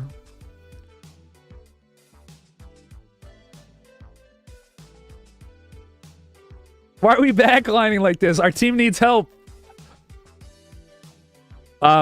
We were on triple. My third support went back to spawn. Well, yeah. Now have they done it yet? Nah, not yet. Am I looking at the wrong Jeff?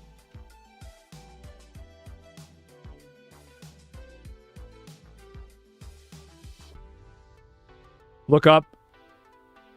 Okay, we got the right one. It's a tip. All right, thanks.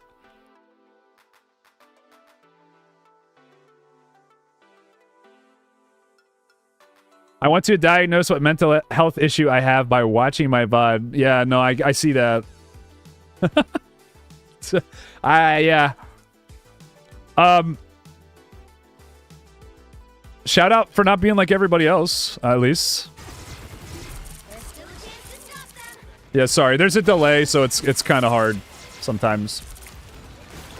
But yeah, I don't really I don't read chat a ton as much as I should. All right, we're healing now. We got it.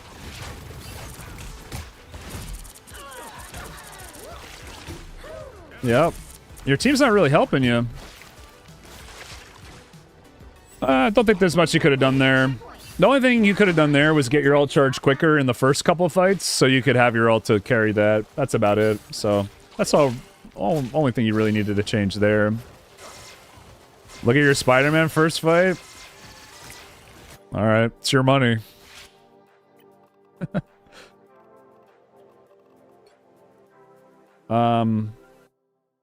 Yeah. Oh, wow. This is the Misread Panda special. Oh, wow. Oh, wow. Oh, Jesus Christ. What did I just watch? Yo. People love to bash healers for being the worst players.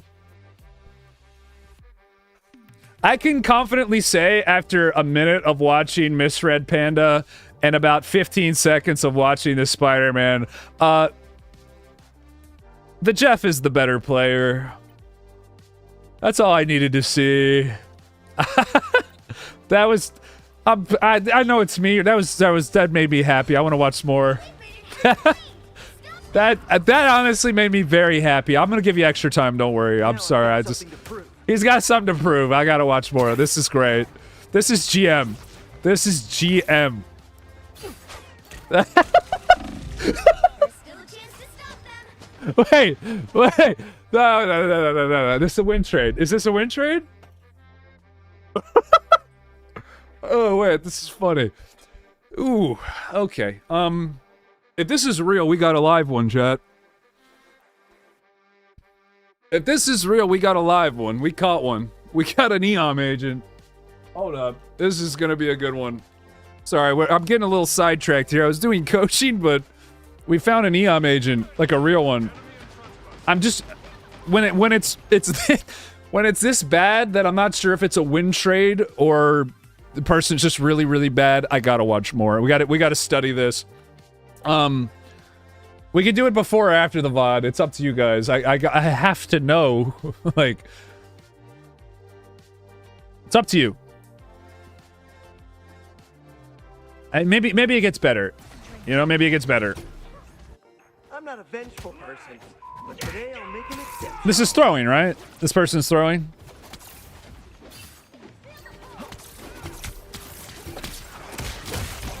Oh, he's just pressing buttons. Yeah, this person's just full on. Now might be a good time to stop them. Why throw though? Is what I'm. Back in the swing of things. We need to compare it to another game, I think, to see if this is a win trade. Like another Spider-Man game. I don't think he's trying. I'm not sure though. He might just be really, really. What are we doing? This is the fourth. We know what their comp is. It's more hit scan. Like, why aren't we changing our strategy? Like, he's not looking for pulls. He's just flying in. Like, I don't like. What am I watching? Got me up and lock in. I mean, I've been munching on him. Patch notes Tuesday, I believe so. Yes, yeah. Sorry, I have been. I know I've been missing a lot of chat messages. I get so flustered when I do the coaching because I'm usually looking at my screen.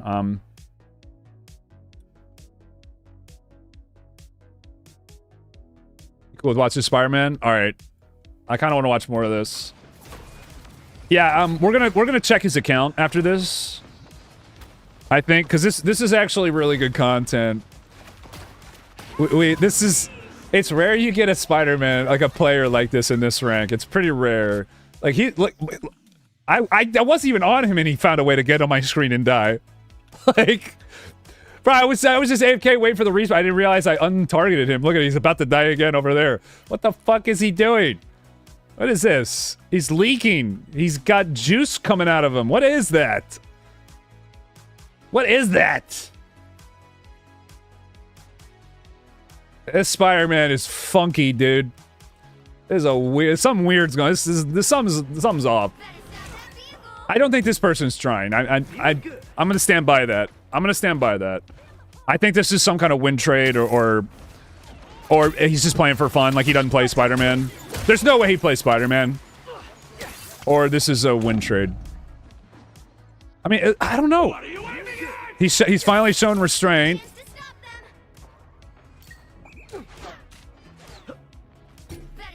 He just can't figure it out, I think. Okay, this is his best engage yet. What? And then he just goes out! That was when you would have gone, like, at least, like pull someone. Do an uppercut, do something, get your ult charge at least.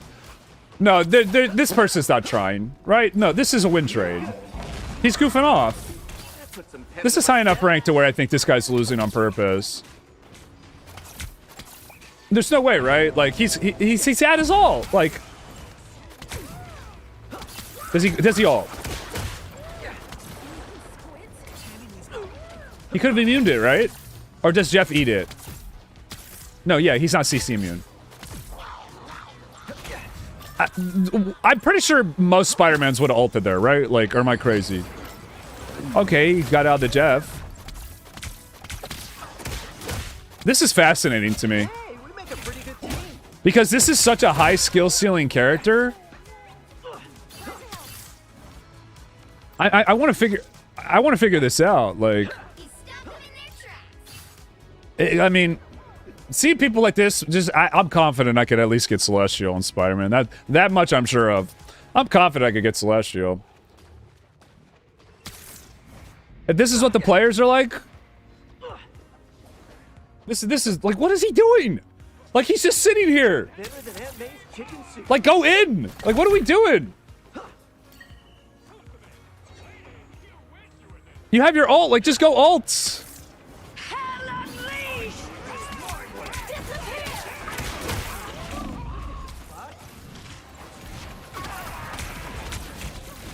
Is he gonna ult? This is when he would do it. Wow, he's that much restraint. He holds it again.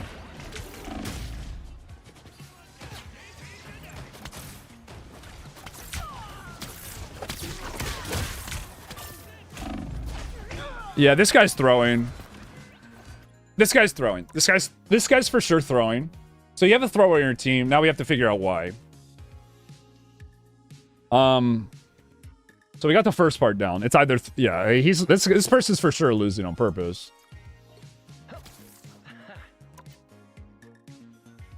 I don't believe that. He's not that bad. His decision making is like F tier. What do you mean he's not that bad? He had one good combo where he did the downward. He's just been...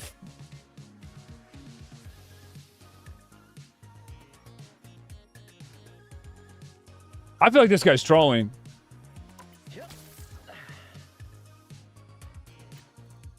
Let's see their peak rank. This is a Spider-Man player.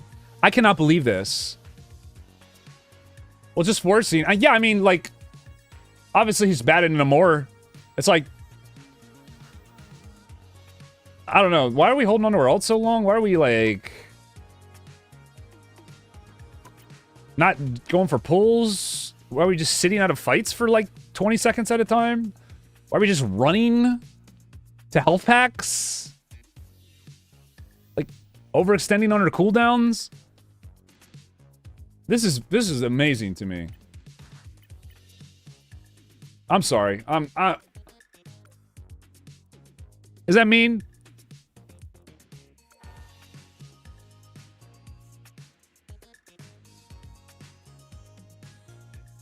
I mean...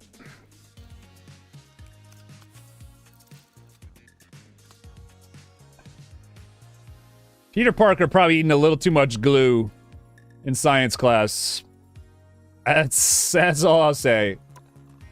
That's all I'll say.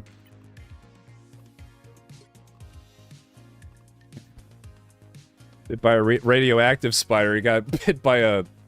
Never mind. I'm not gonna say it. I'm gonna be better. A dumb spider. He got bit by a dummy spider. What's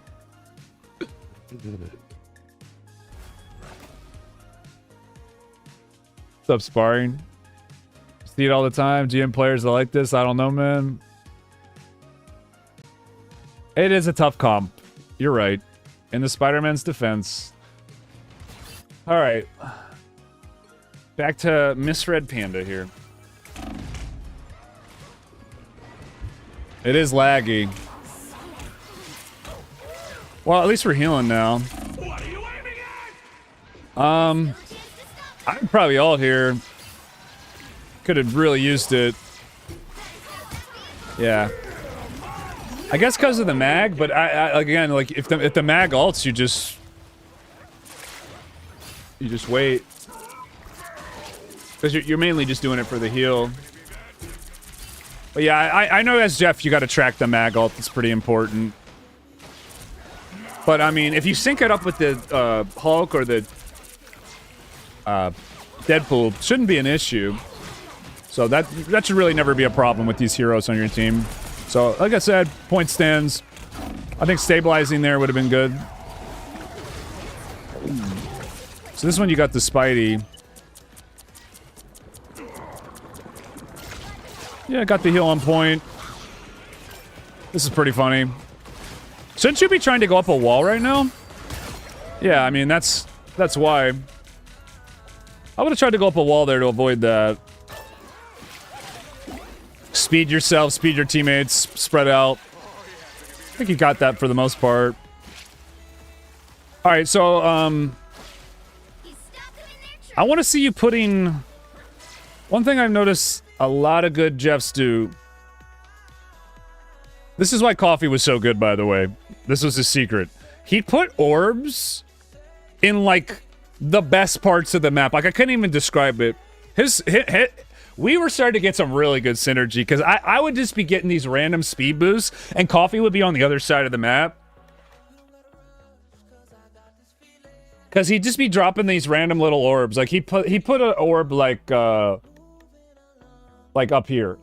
Like a fucking glowing coin in a platformer or something. You know what I mean? Like, it's like, ooh, I want to go get that. Oh yeah, this is a good one. This is pretty good. Like on corners. Right?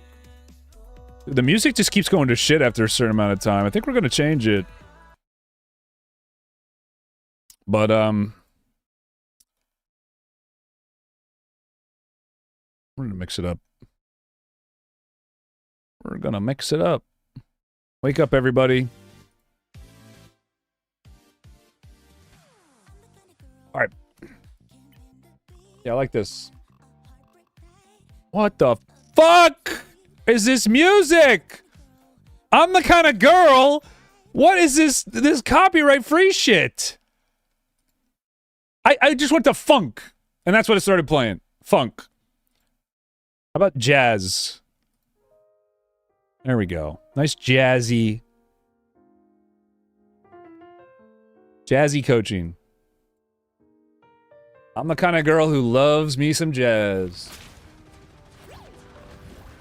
All right. Anyway.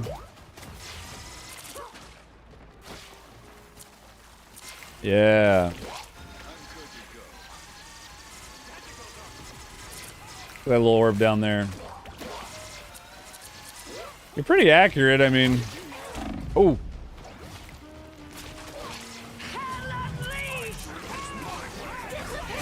Oh. I would have probably not ran out there.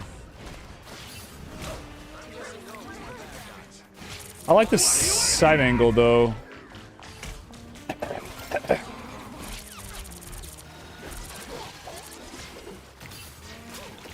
So right now we should be thinking, get to our ult. Honestly, you're pretty good at Jeff. Like, this is good. This is good. You should be pushing up, though. Push, push, push. There you go, there you go. You guys should be taking space right now. Potentially looking for a pick. A little too passive here. You can be aggressive as Jeff here. Like, I'm not saying go in an ult. But the idea is you keep fighting and then ult. See what I'm saying? Like, you continue the fight while you're still up. And if that can transition into something good, in my opinion, you take that as Jeff. Why do you think that is, Miss Panda? Why do you think it's okay to use a support ult, even though you're on defense and there's only a minute and a half left? Why would you think I think it's okay? I have a pretty particular reason, and I think it's probably you probably don't realize it's probably why you're playing passively, but it's generally why, like I say, it's almost always better to be aggressive. It's almost always better to be aggressive. You normally would? Okay. Gotcha. No problem. Yeah, so I mean, it would be,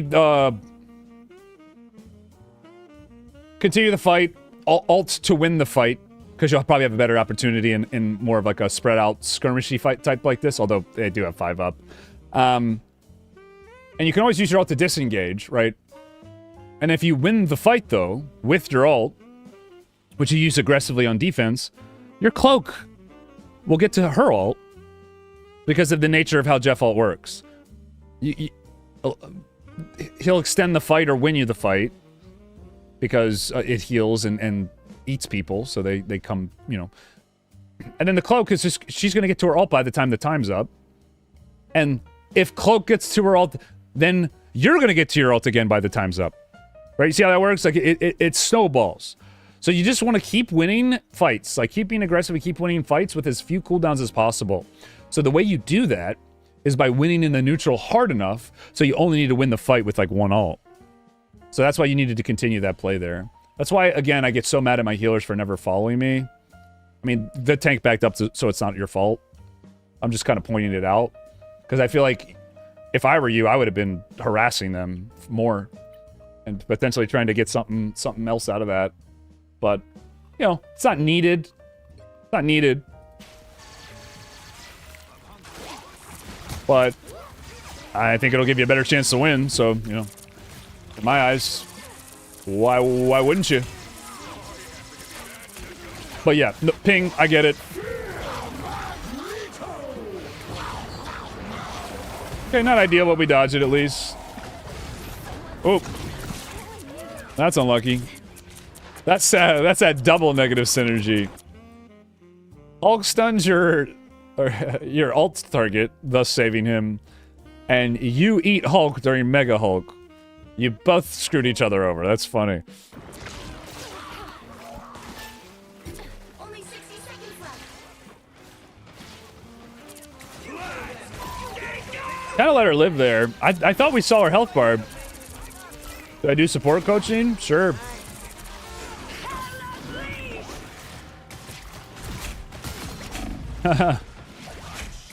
Oh my god. You actually avoided a shot or two from her. Bit unlucky on the portal. Yeah, not a great portal by this range. Not a great portal. But what did I say about your ult, right? I mean, you're already 28% to your next ult, and you used it about 30 seconds after. I mean, you pretty much be at your ult now.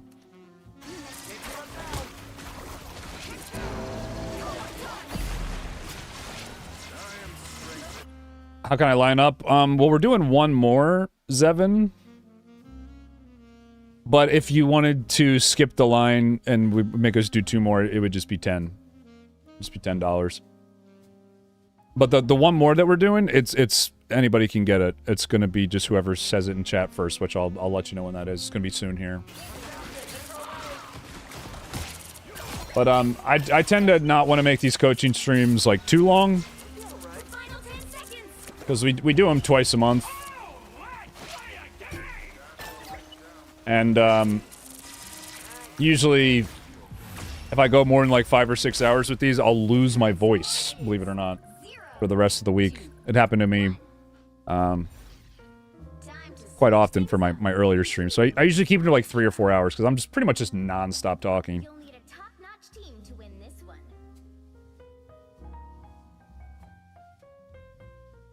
So they're usually, we usually go for about 3 or 4 here. All right, let me try to give you some ult expertise. I mean, I feel like Jeff's pretty straightforward. Unless you're doing that flank playstyle, which I was enjoying watching that. But yeah, I mean, you're cycling through your cooldowns, keeping things used, getting value. I don't really see you doing anything too wrong here. How did Punny die?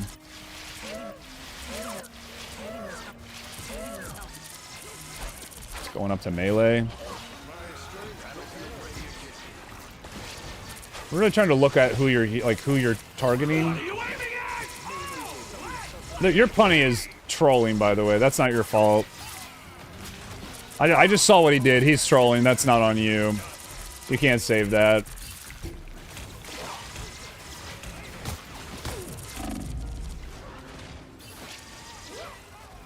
I will say, you're doing great. You don't always have to go behind corners like that. Sometimes it's safer to hide behind your tank.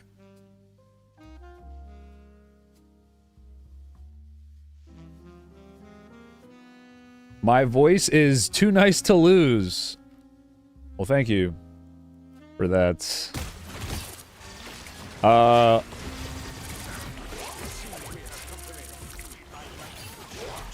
You should help kill the squids when you can. Yeah, that's something I do on Rocket a lot. Oh, I don't think we got it. Nice try, though. I mean, I think that's a good, fine way to use your ult, is Jeff. The issue I have with it is you're on offense here, right in front of your spawn. So you could just take like a wait and see approach, and more times than not, it's probably going to be the better of the two calls, unless you know for sure you're going to land the outplay. So that's got to be something you decide. Like, if you know for sure you can get it, then do it. But if not, then don't. Because you're on offense. So ult to counter ult to stop the fight and win is good, but you'll guaranteed win next fight if you get even like a halfway decent ult, because they won't have their Jeff ult. I'm okay with how you used it, though. It is insane how quick Jeff gets his ult. It's genuinely insane how quick he gets it. I would just try to ult, like, I know your guy died, but, like, they're just gonna make a play if you don't. And the way Coffee ulted, like, again, he would die a lot and fuck up with it, but I think the idea behind his ults was really good, which is that you're gonna force major cooldowns, and if you're good, live. The problem was Coffee would do all this, and he would think this, but then he wouldn't live. So he'd be like, okay, I know their mag has ult, I get my ult quicker. Wait, like, you get 2 ults for every 1 mag. So if I just get my ult charge and then just go ult in some weird spot, like, you would ult away from the mag, is what you would do.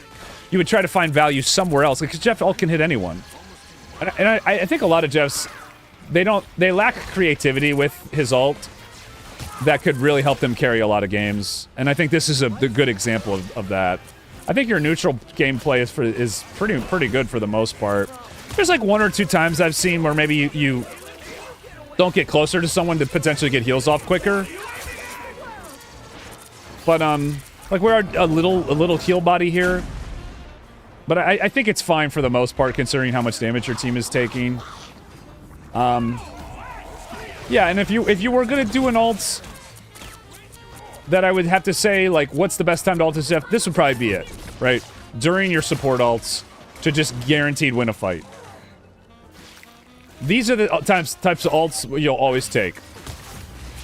So I'm okay with this one. So when you're obviously, like, you did it, but I'll just say it for anyone watching who doesn't know. If you're gonna ult this Jeff for during your support ults, then you want to get as many people as possible. You don't use it for the healing, you don't use it. You want to get as many people possible off the ledge. Alright, we'll watch one more fight here.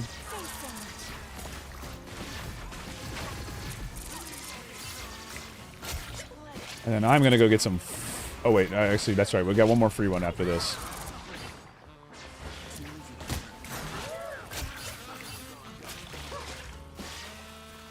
Yeah, I mean, I think overall, though, you're pretty solid.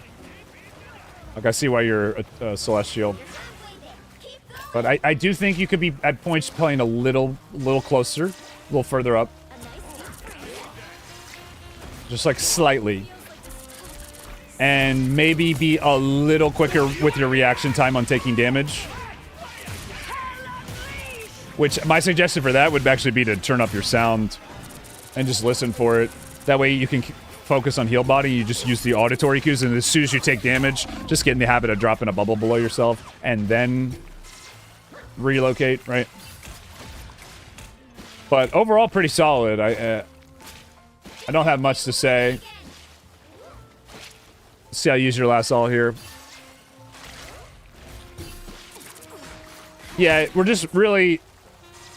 Like, I've seen you play flank Jeff, and I know you can do it, so that's why I'm saying this. Like, I know you can play more aggressively. You're operating at, like,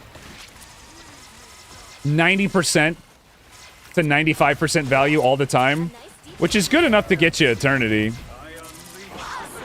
But if you want to be that carry player who gets the top 500, you got to be operating at like 95 to 97%. Making the big plays, making the big carry plays. But, yeah, this is good. That was good ult. I think your ults for the most part have been good. Just leaving a little bit on the table, I think. But,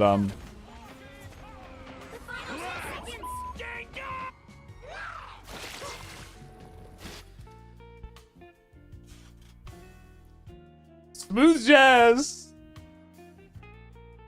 Oh, love it.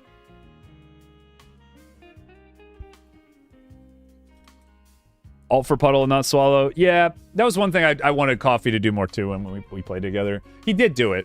He did do it, but I like... Because it's just like, you just ult real quick and then just go back to healing. And it's just HPS, healing per second, healing output. If you get the Puddle down and then heal people in it, you can pretty much stabilize just about anything as long as they don't get bursted in the time it takes you to cancel your ult. Oh, you didn't get kill credit? Oh, I didn't even see. Well, there you go. Boom, coached. And like I said, chat, we'll do one more free one. And since we didn't get any line skips, it'll be left up to chance. And that'll be my 4 hours. And yeah, be on the lookout for the patch notes. I'll probably do a video on that when it releases. Should be Tuesday. So, all right. When I type go in chat, first person to give me their... We'll get rid of the line here. In-game name and replay code. In-game name and replay code. Get in line. And I'm going to go right now. We'll just say Twitch or YouTube. I think Twitch is quicker, chat. So if you want to get a second to go into Twitch. Because we've been doing Twitch. Yes, Skylar, I didn't really see anything blatantly like wrong like I do sometimes with other people. Overall, I think pretty solid, pretty consistent. I think for you, it's just you're going to really try to find those carry plays and really just try to be more aggressive with your tempo almost. Is really how you can, I think, abuse Jeff. Just a little too much heal body. A little too much. But yeah, you definitely can do it. Wait, did I type go? Oh, I didn't type it. Whoops. Sorry about that.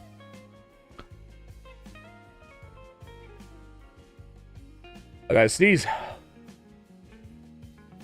Nope, no I don't. Alright, K the Comedian. My only loss in placements on PC coming from console. Okay, cool. 2 console people. This is really neat. Interesting to see the differences. What rank were you on console? Or does it tell me? I forget, is it accounts now or cross-platform? I forget how it works.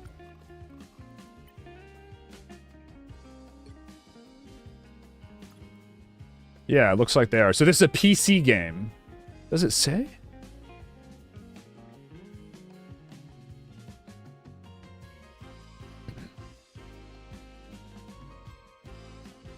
Okay. Got a Jeff. They end up losing this. Let's see whose fault it was. At first glance, I mean... Looks like a pretty close game.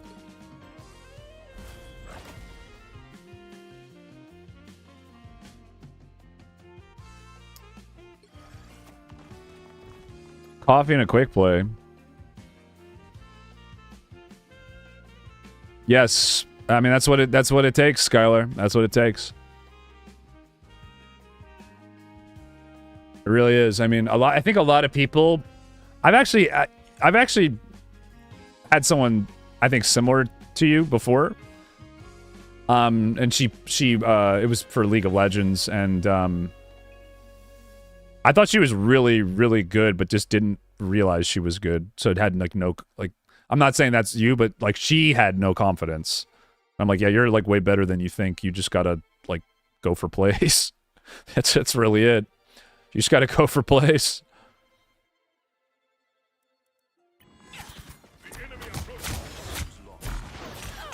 Wait, what's your peak rank, Skylar?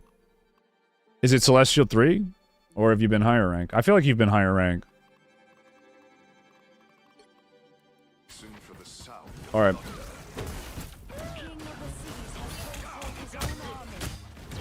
You're probably going to want to do the spin on that. Because if you miss... I meant on the cap one. Yeah, there you go. Yeah, I mean, I like this. This is what you should be doing, peeling. The choice is good. The execution could have been better. It's a good try on that. Your team's taking damage, so you might as well too, right? Like, not sure why we're sitting back here. I would just, yeah.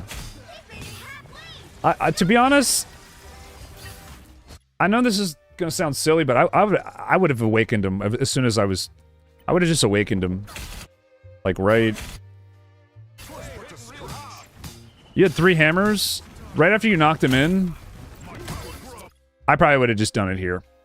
I mean, kudos to you for knowing that you could pull him back into the team. But you're going to push him off. And potentially be able to, like, turn back. And honestly, the way you kidnapped him was probably better. And then you probably should have awakened. Like, right there, you probably should have done it. Dude, what is your team doing? And then as soon as he pops shield, you swap out. Like, I think you do the cancel. And I think that's the most damage you can get. Because you'll bait his shield. And then, like, you're right, if your teammates hit him, which I thought they would be, but they were on the cap, then, you help them pop the shield. But, we really want to try stopping the card around here. I think you, I don't like how you, just kind of let him roll through here. Also, when you're charging the hammer, if you're going to charge behind the car, they know you have to go up. So if I'm over here looking at a Thor charging a hammer behind the car, I know he's either going to go here or here. Whereas if you charge the hammer and, like, jump on this back part, now you can go literally anywhere. You can go back down here. You can go over to your team. You can go at someone and, like, curve them around. Like, you kind of just gave away the space for free. I don't think we're awakening enough in general. Valiant kill attempts. Yeah, nice. Well then, I mean, honestly, the fact that you went for that kind of takes away what I said a little bit. If that's the play you're going for, I mean, as long as you execute it and make it work, that's fine. I personally don't think that's the best play as you climb, just because the healers get better. I think getting picks on the tanks is really how you're going to want to be playing most games. But I will say, don't let me, like, prevent you from going for plays like that. Because I think some of my critiques with Thors, even in higher ranks, is they focus too much on the peeling and never just go and get their own kills. And you definitely... Dude, the music has been just a total L today. Just a total... I'm just going to turn the music off. Music's done.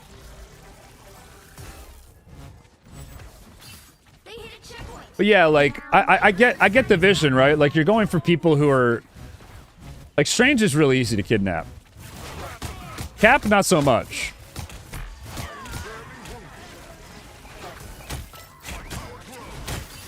This is pretty ambitious. Yeah. Yeah, I don't think I would have gone for that. Kind of had a bit of a lapse in judgment there. Got Celestial 2 on ult, but I can never get that on my main. Why do you think you play better on your ult than your main? Maybe you're more relaxed? Could be it. Anyway. Most Thors I see, like, will just save their ult until their healers don't have ult. I don't see too many of them, too many of the good ones, just try to force ults, unless they're trying to kill through with Rocket. I like this. You're pretty much committed to stalling now, though. Just know that if you waited that long with the Gambit ulting... Yeah. Oh, well, he messed up. He definitely helped you out there. Just need to get that slow off. Also, I don't think I don't think we saw the Gambit dashes, so we didn't really know how many he had. I have my Jeff, if he can swap, because he was going against Gambit Rock with Jeff all his cancer. Most mags, I noticed, don't tend to hold point. That's not really a mag's job. I mean, it can be a part of what he does. But, I personally think that's better for the more mobile tanks. But yeah, Mag should look for opportunities to swap with you 100% on cart. He's doing it. Like, he's back there. The reason is Mag can bubble you. You're more mobile. You can stay on cart way longer. And Mag can also protect you when you're... I don't know. You're right. Like, he should be on cart, but... It's about picking the right places to fight. Alright, they're on punting now. You really should just try to look for kidnaps or assassinations on, like, DPS out of position.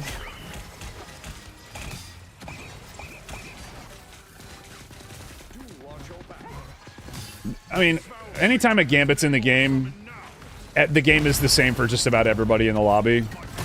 Which is you just play safe until Gambit ults. Make sure you don't die in the neutral.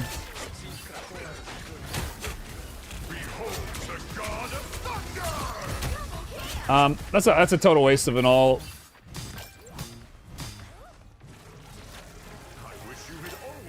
You're on defense, right? The fight's already won. The ult is for stats. Your stat padding.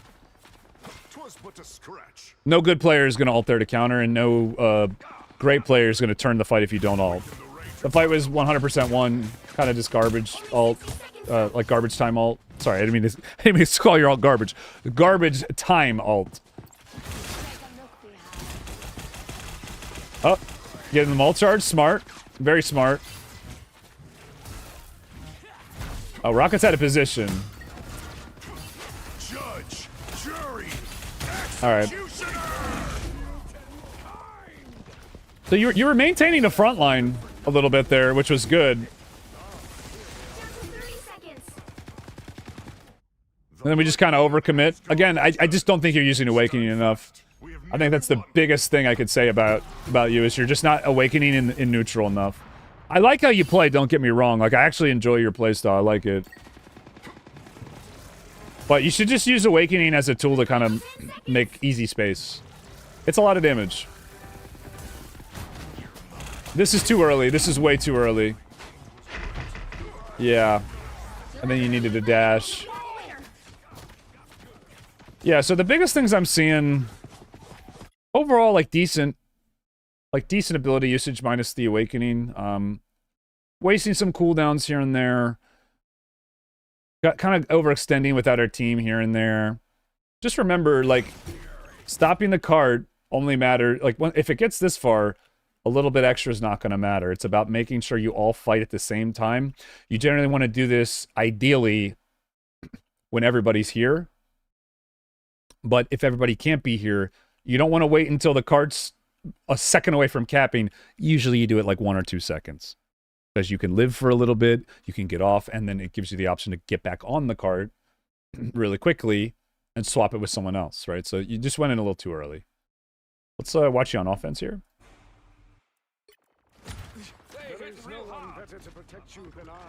What's your rank, Kay? What's your rank? I'm curious. On console.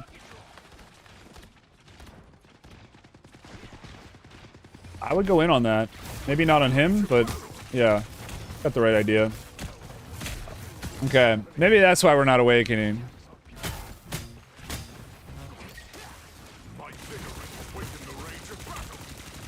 Okay. I get it now. Bro, we gotta work on our aim. I hate to be that guy who says that. But we gotta work on that. That ain't gonna fly for climbing on PC. That ain't gonna fly. That's some Captain Coach aim right there, bro. Controller player though, chat. It is controller. It's definitely harder to aim on controller, no doubt about that. Bro just goes back to the meleeing. Hey, if it works, it works. There you go, there you go. It landed every single one of those, the last one. Hey, and if you want tips on aiming, I can give them to you, but to be honest, I'm not like a big console aiming guy. I am not qualified. But I would say probably sends and make sure your posture is good when you're playing, like make sure you're comfortable. If you haven't done those two things, those are just easy ones that can like knock off the list of things you can fix. But I know a guy who's a console player, bro. It's one of the only other guys I know in real life who plays this game. Bro plays in his bed, like laying down. Like you're joking, right? He's like, nah, I just play ranked, lay in bed. He says he puts a fucking food on his stomach because it sinks into his bed. And he just plays like that. And I'm like, how do you see your TV with a fucking bowl of food on your stomach? And he said he's got it like up. Like high up. Suspended. Some days I'm demon, some days I'm shit or missing shots I shouldn't be. Yeah, I mean, I'm confident I would be worse. But I'm just like looking at the aim on him. I will say, yeah, good all. I was gonna say perfect. That was beautiful. That was perfect.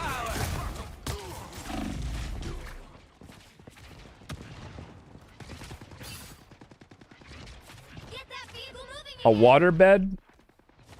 Maybe he has a lot of blankets. I don't know. Got from C3 the other day. Okay. Okay.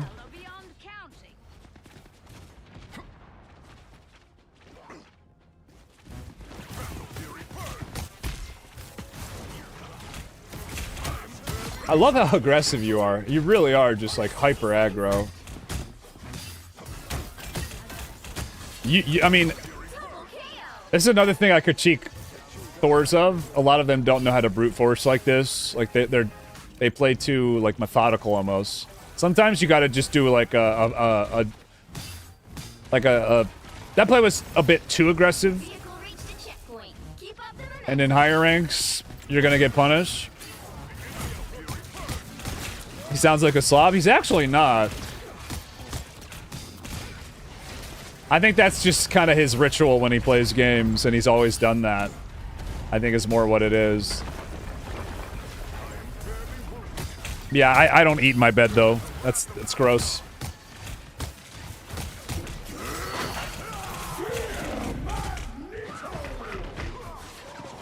I'll eat in the shower. I will not eat in the bed. Hell no. I'll eat at my desk. I'll eat anywhere. That bed is sacred. That's where I sleep. It's not where I eat. But I've done it before.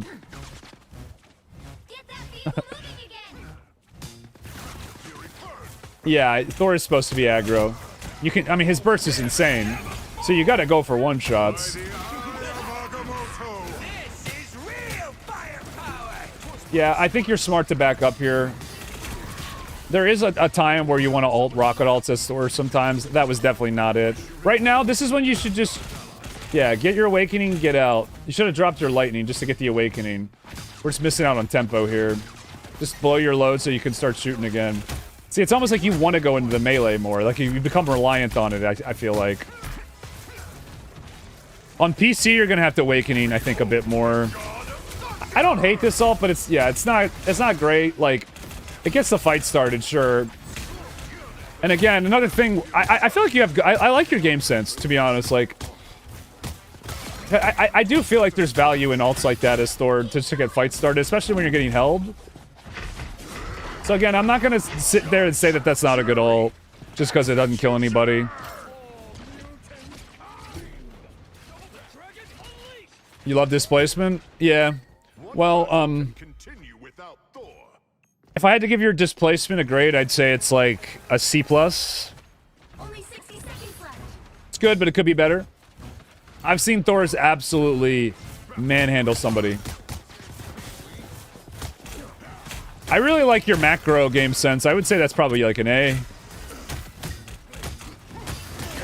And your aggression is like an A+. I think you have appropriate level of aggression on their backline. Like, I really like it. You were peeling a lot earlier, but I mean, I get that you're on offense, so you don't do it as much. But, peeling is definitely something you want to do too, which, you know, you have been, so this is great. Okay, your C+ went up to a B. Yeah, there you go. It's like you get into these modes. This is real firepower. The final 10 seconds. Yeah, I just feel like in each of these individual fights, you could be doing stuff like that a lot more. Final score 1. Also, I've seen well, actually, I do this probably more than most Thors. I'll do longer charges when I know that they're like when you do the kidnap, you don't. I'm not sure if you were doing it or not. I didn't really see, but like you can do a longer charge with the hammer and go like super far. Like it's actually kind of nuts. Yeah, I definitely think it's harder on controller. But overall, you know, pretty solid. Pretty solid. You need Awakening more as like a way to kind of just like kind of like ease your team into the fights, kind of like how I do with like Hulk with shielding people sometimes, where it's like, okay, this is a tough choke, just fucking shield everybody, we walk through for free. Well, for you, it's just unload a bunch of damage. It's like covering fire.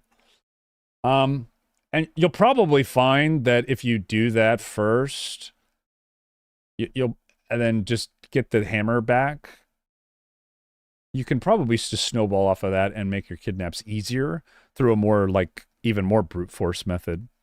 But I like your little flanks that you went for, as long as you don't give up space in the wrong ways. Because like when I saw it coming around the corner that one time, I thought that was not good what you did, but then you immediately went for a dive right after. So it's just like, okay, it gets around the corner, but you set up this play at like a point where they're going to try to push forward.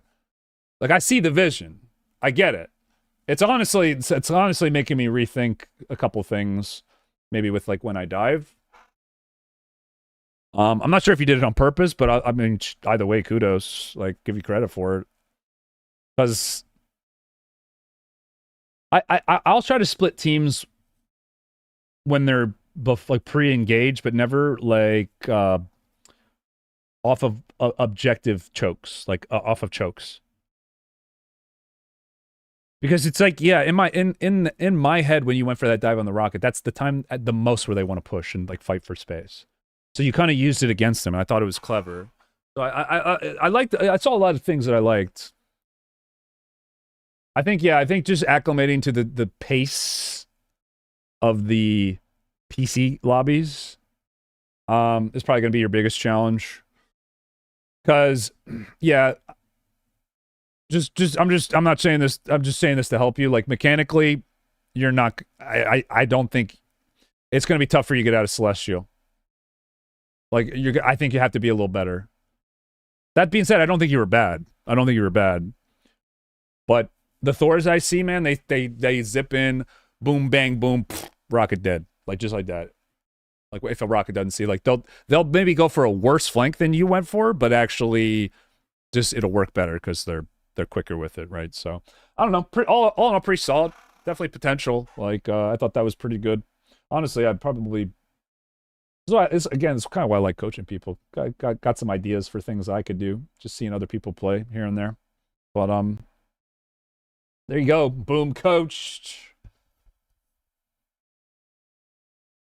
Yeah, I mean, even ulting tanks, I see some Thors do. Like when you ulted the tanks, for that particular fight, I would have waited a little longer to do it, like after like a kidnap.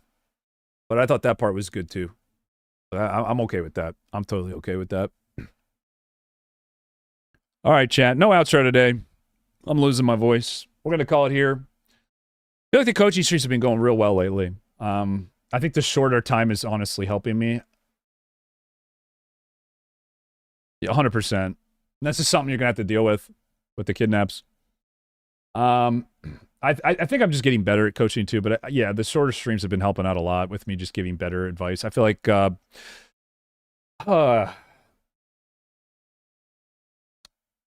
don't know if there was valuable info that I could use, but I might maybe I'll upload one of these sessions. Probably one of the earlier ones. Anyway, that's all I got for you today, chat. Don't forget to Hulk smash that like button. Hulk smash that subscribe button. We'll be back Monday night. I'm not sure what time. I do have something to do during the day, and that usually messes up my sleep schedule, but should be streaming tomorrow night. And I don't think if there's anything else. So next coaching stream will be April, I think. No, end of March. Yep, no problem, Skylar. You guys all have a good night. What's up, Chocobo? We're just ending. Just ending.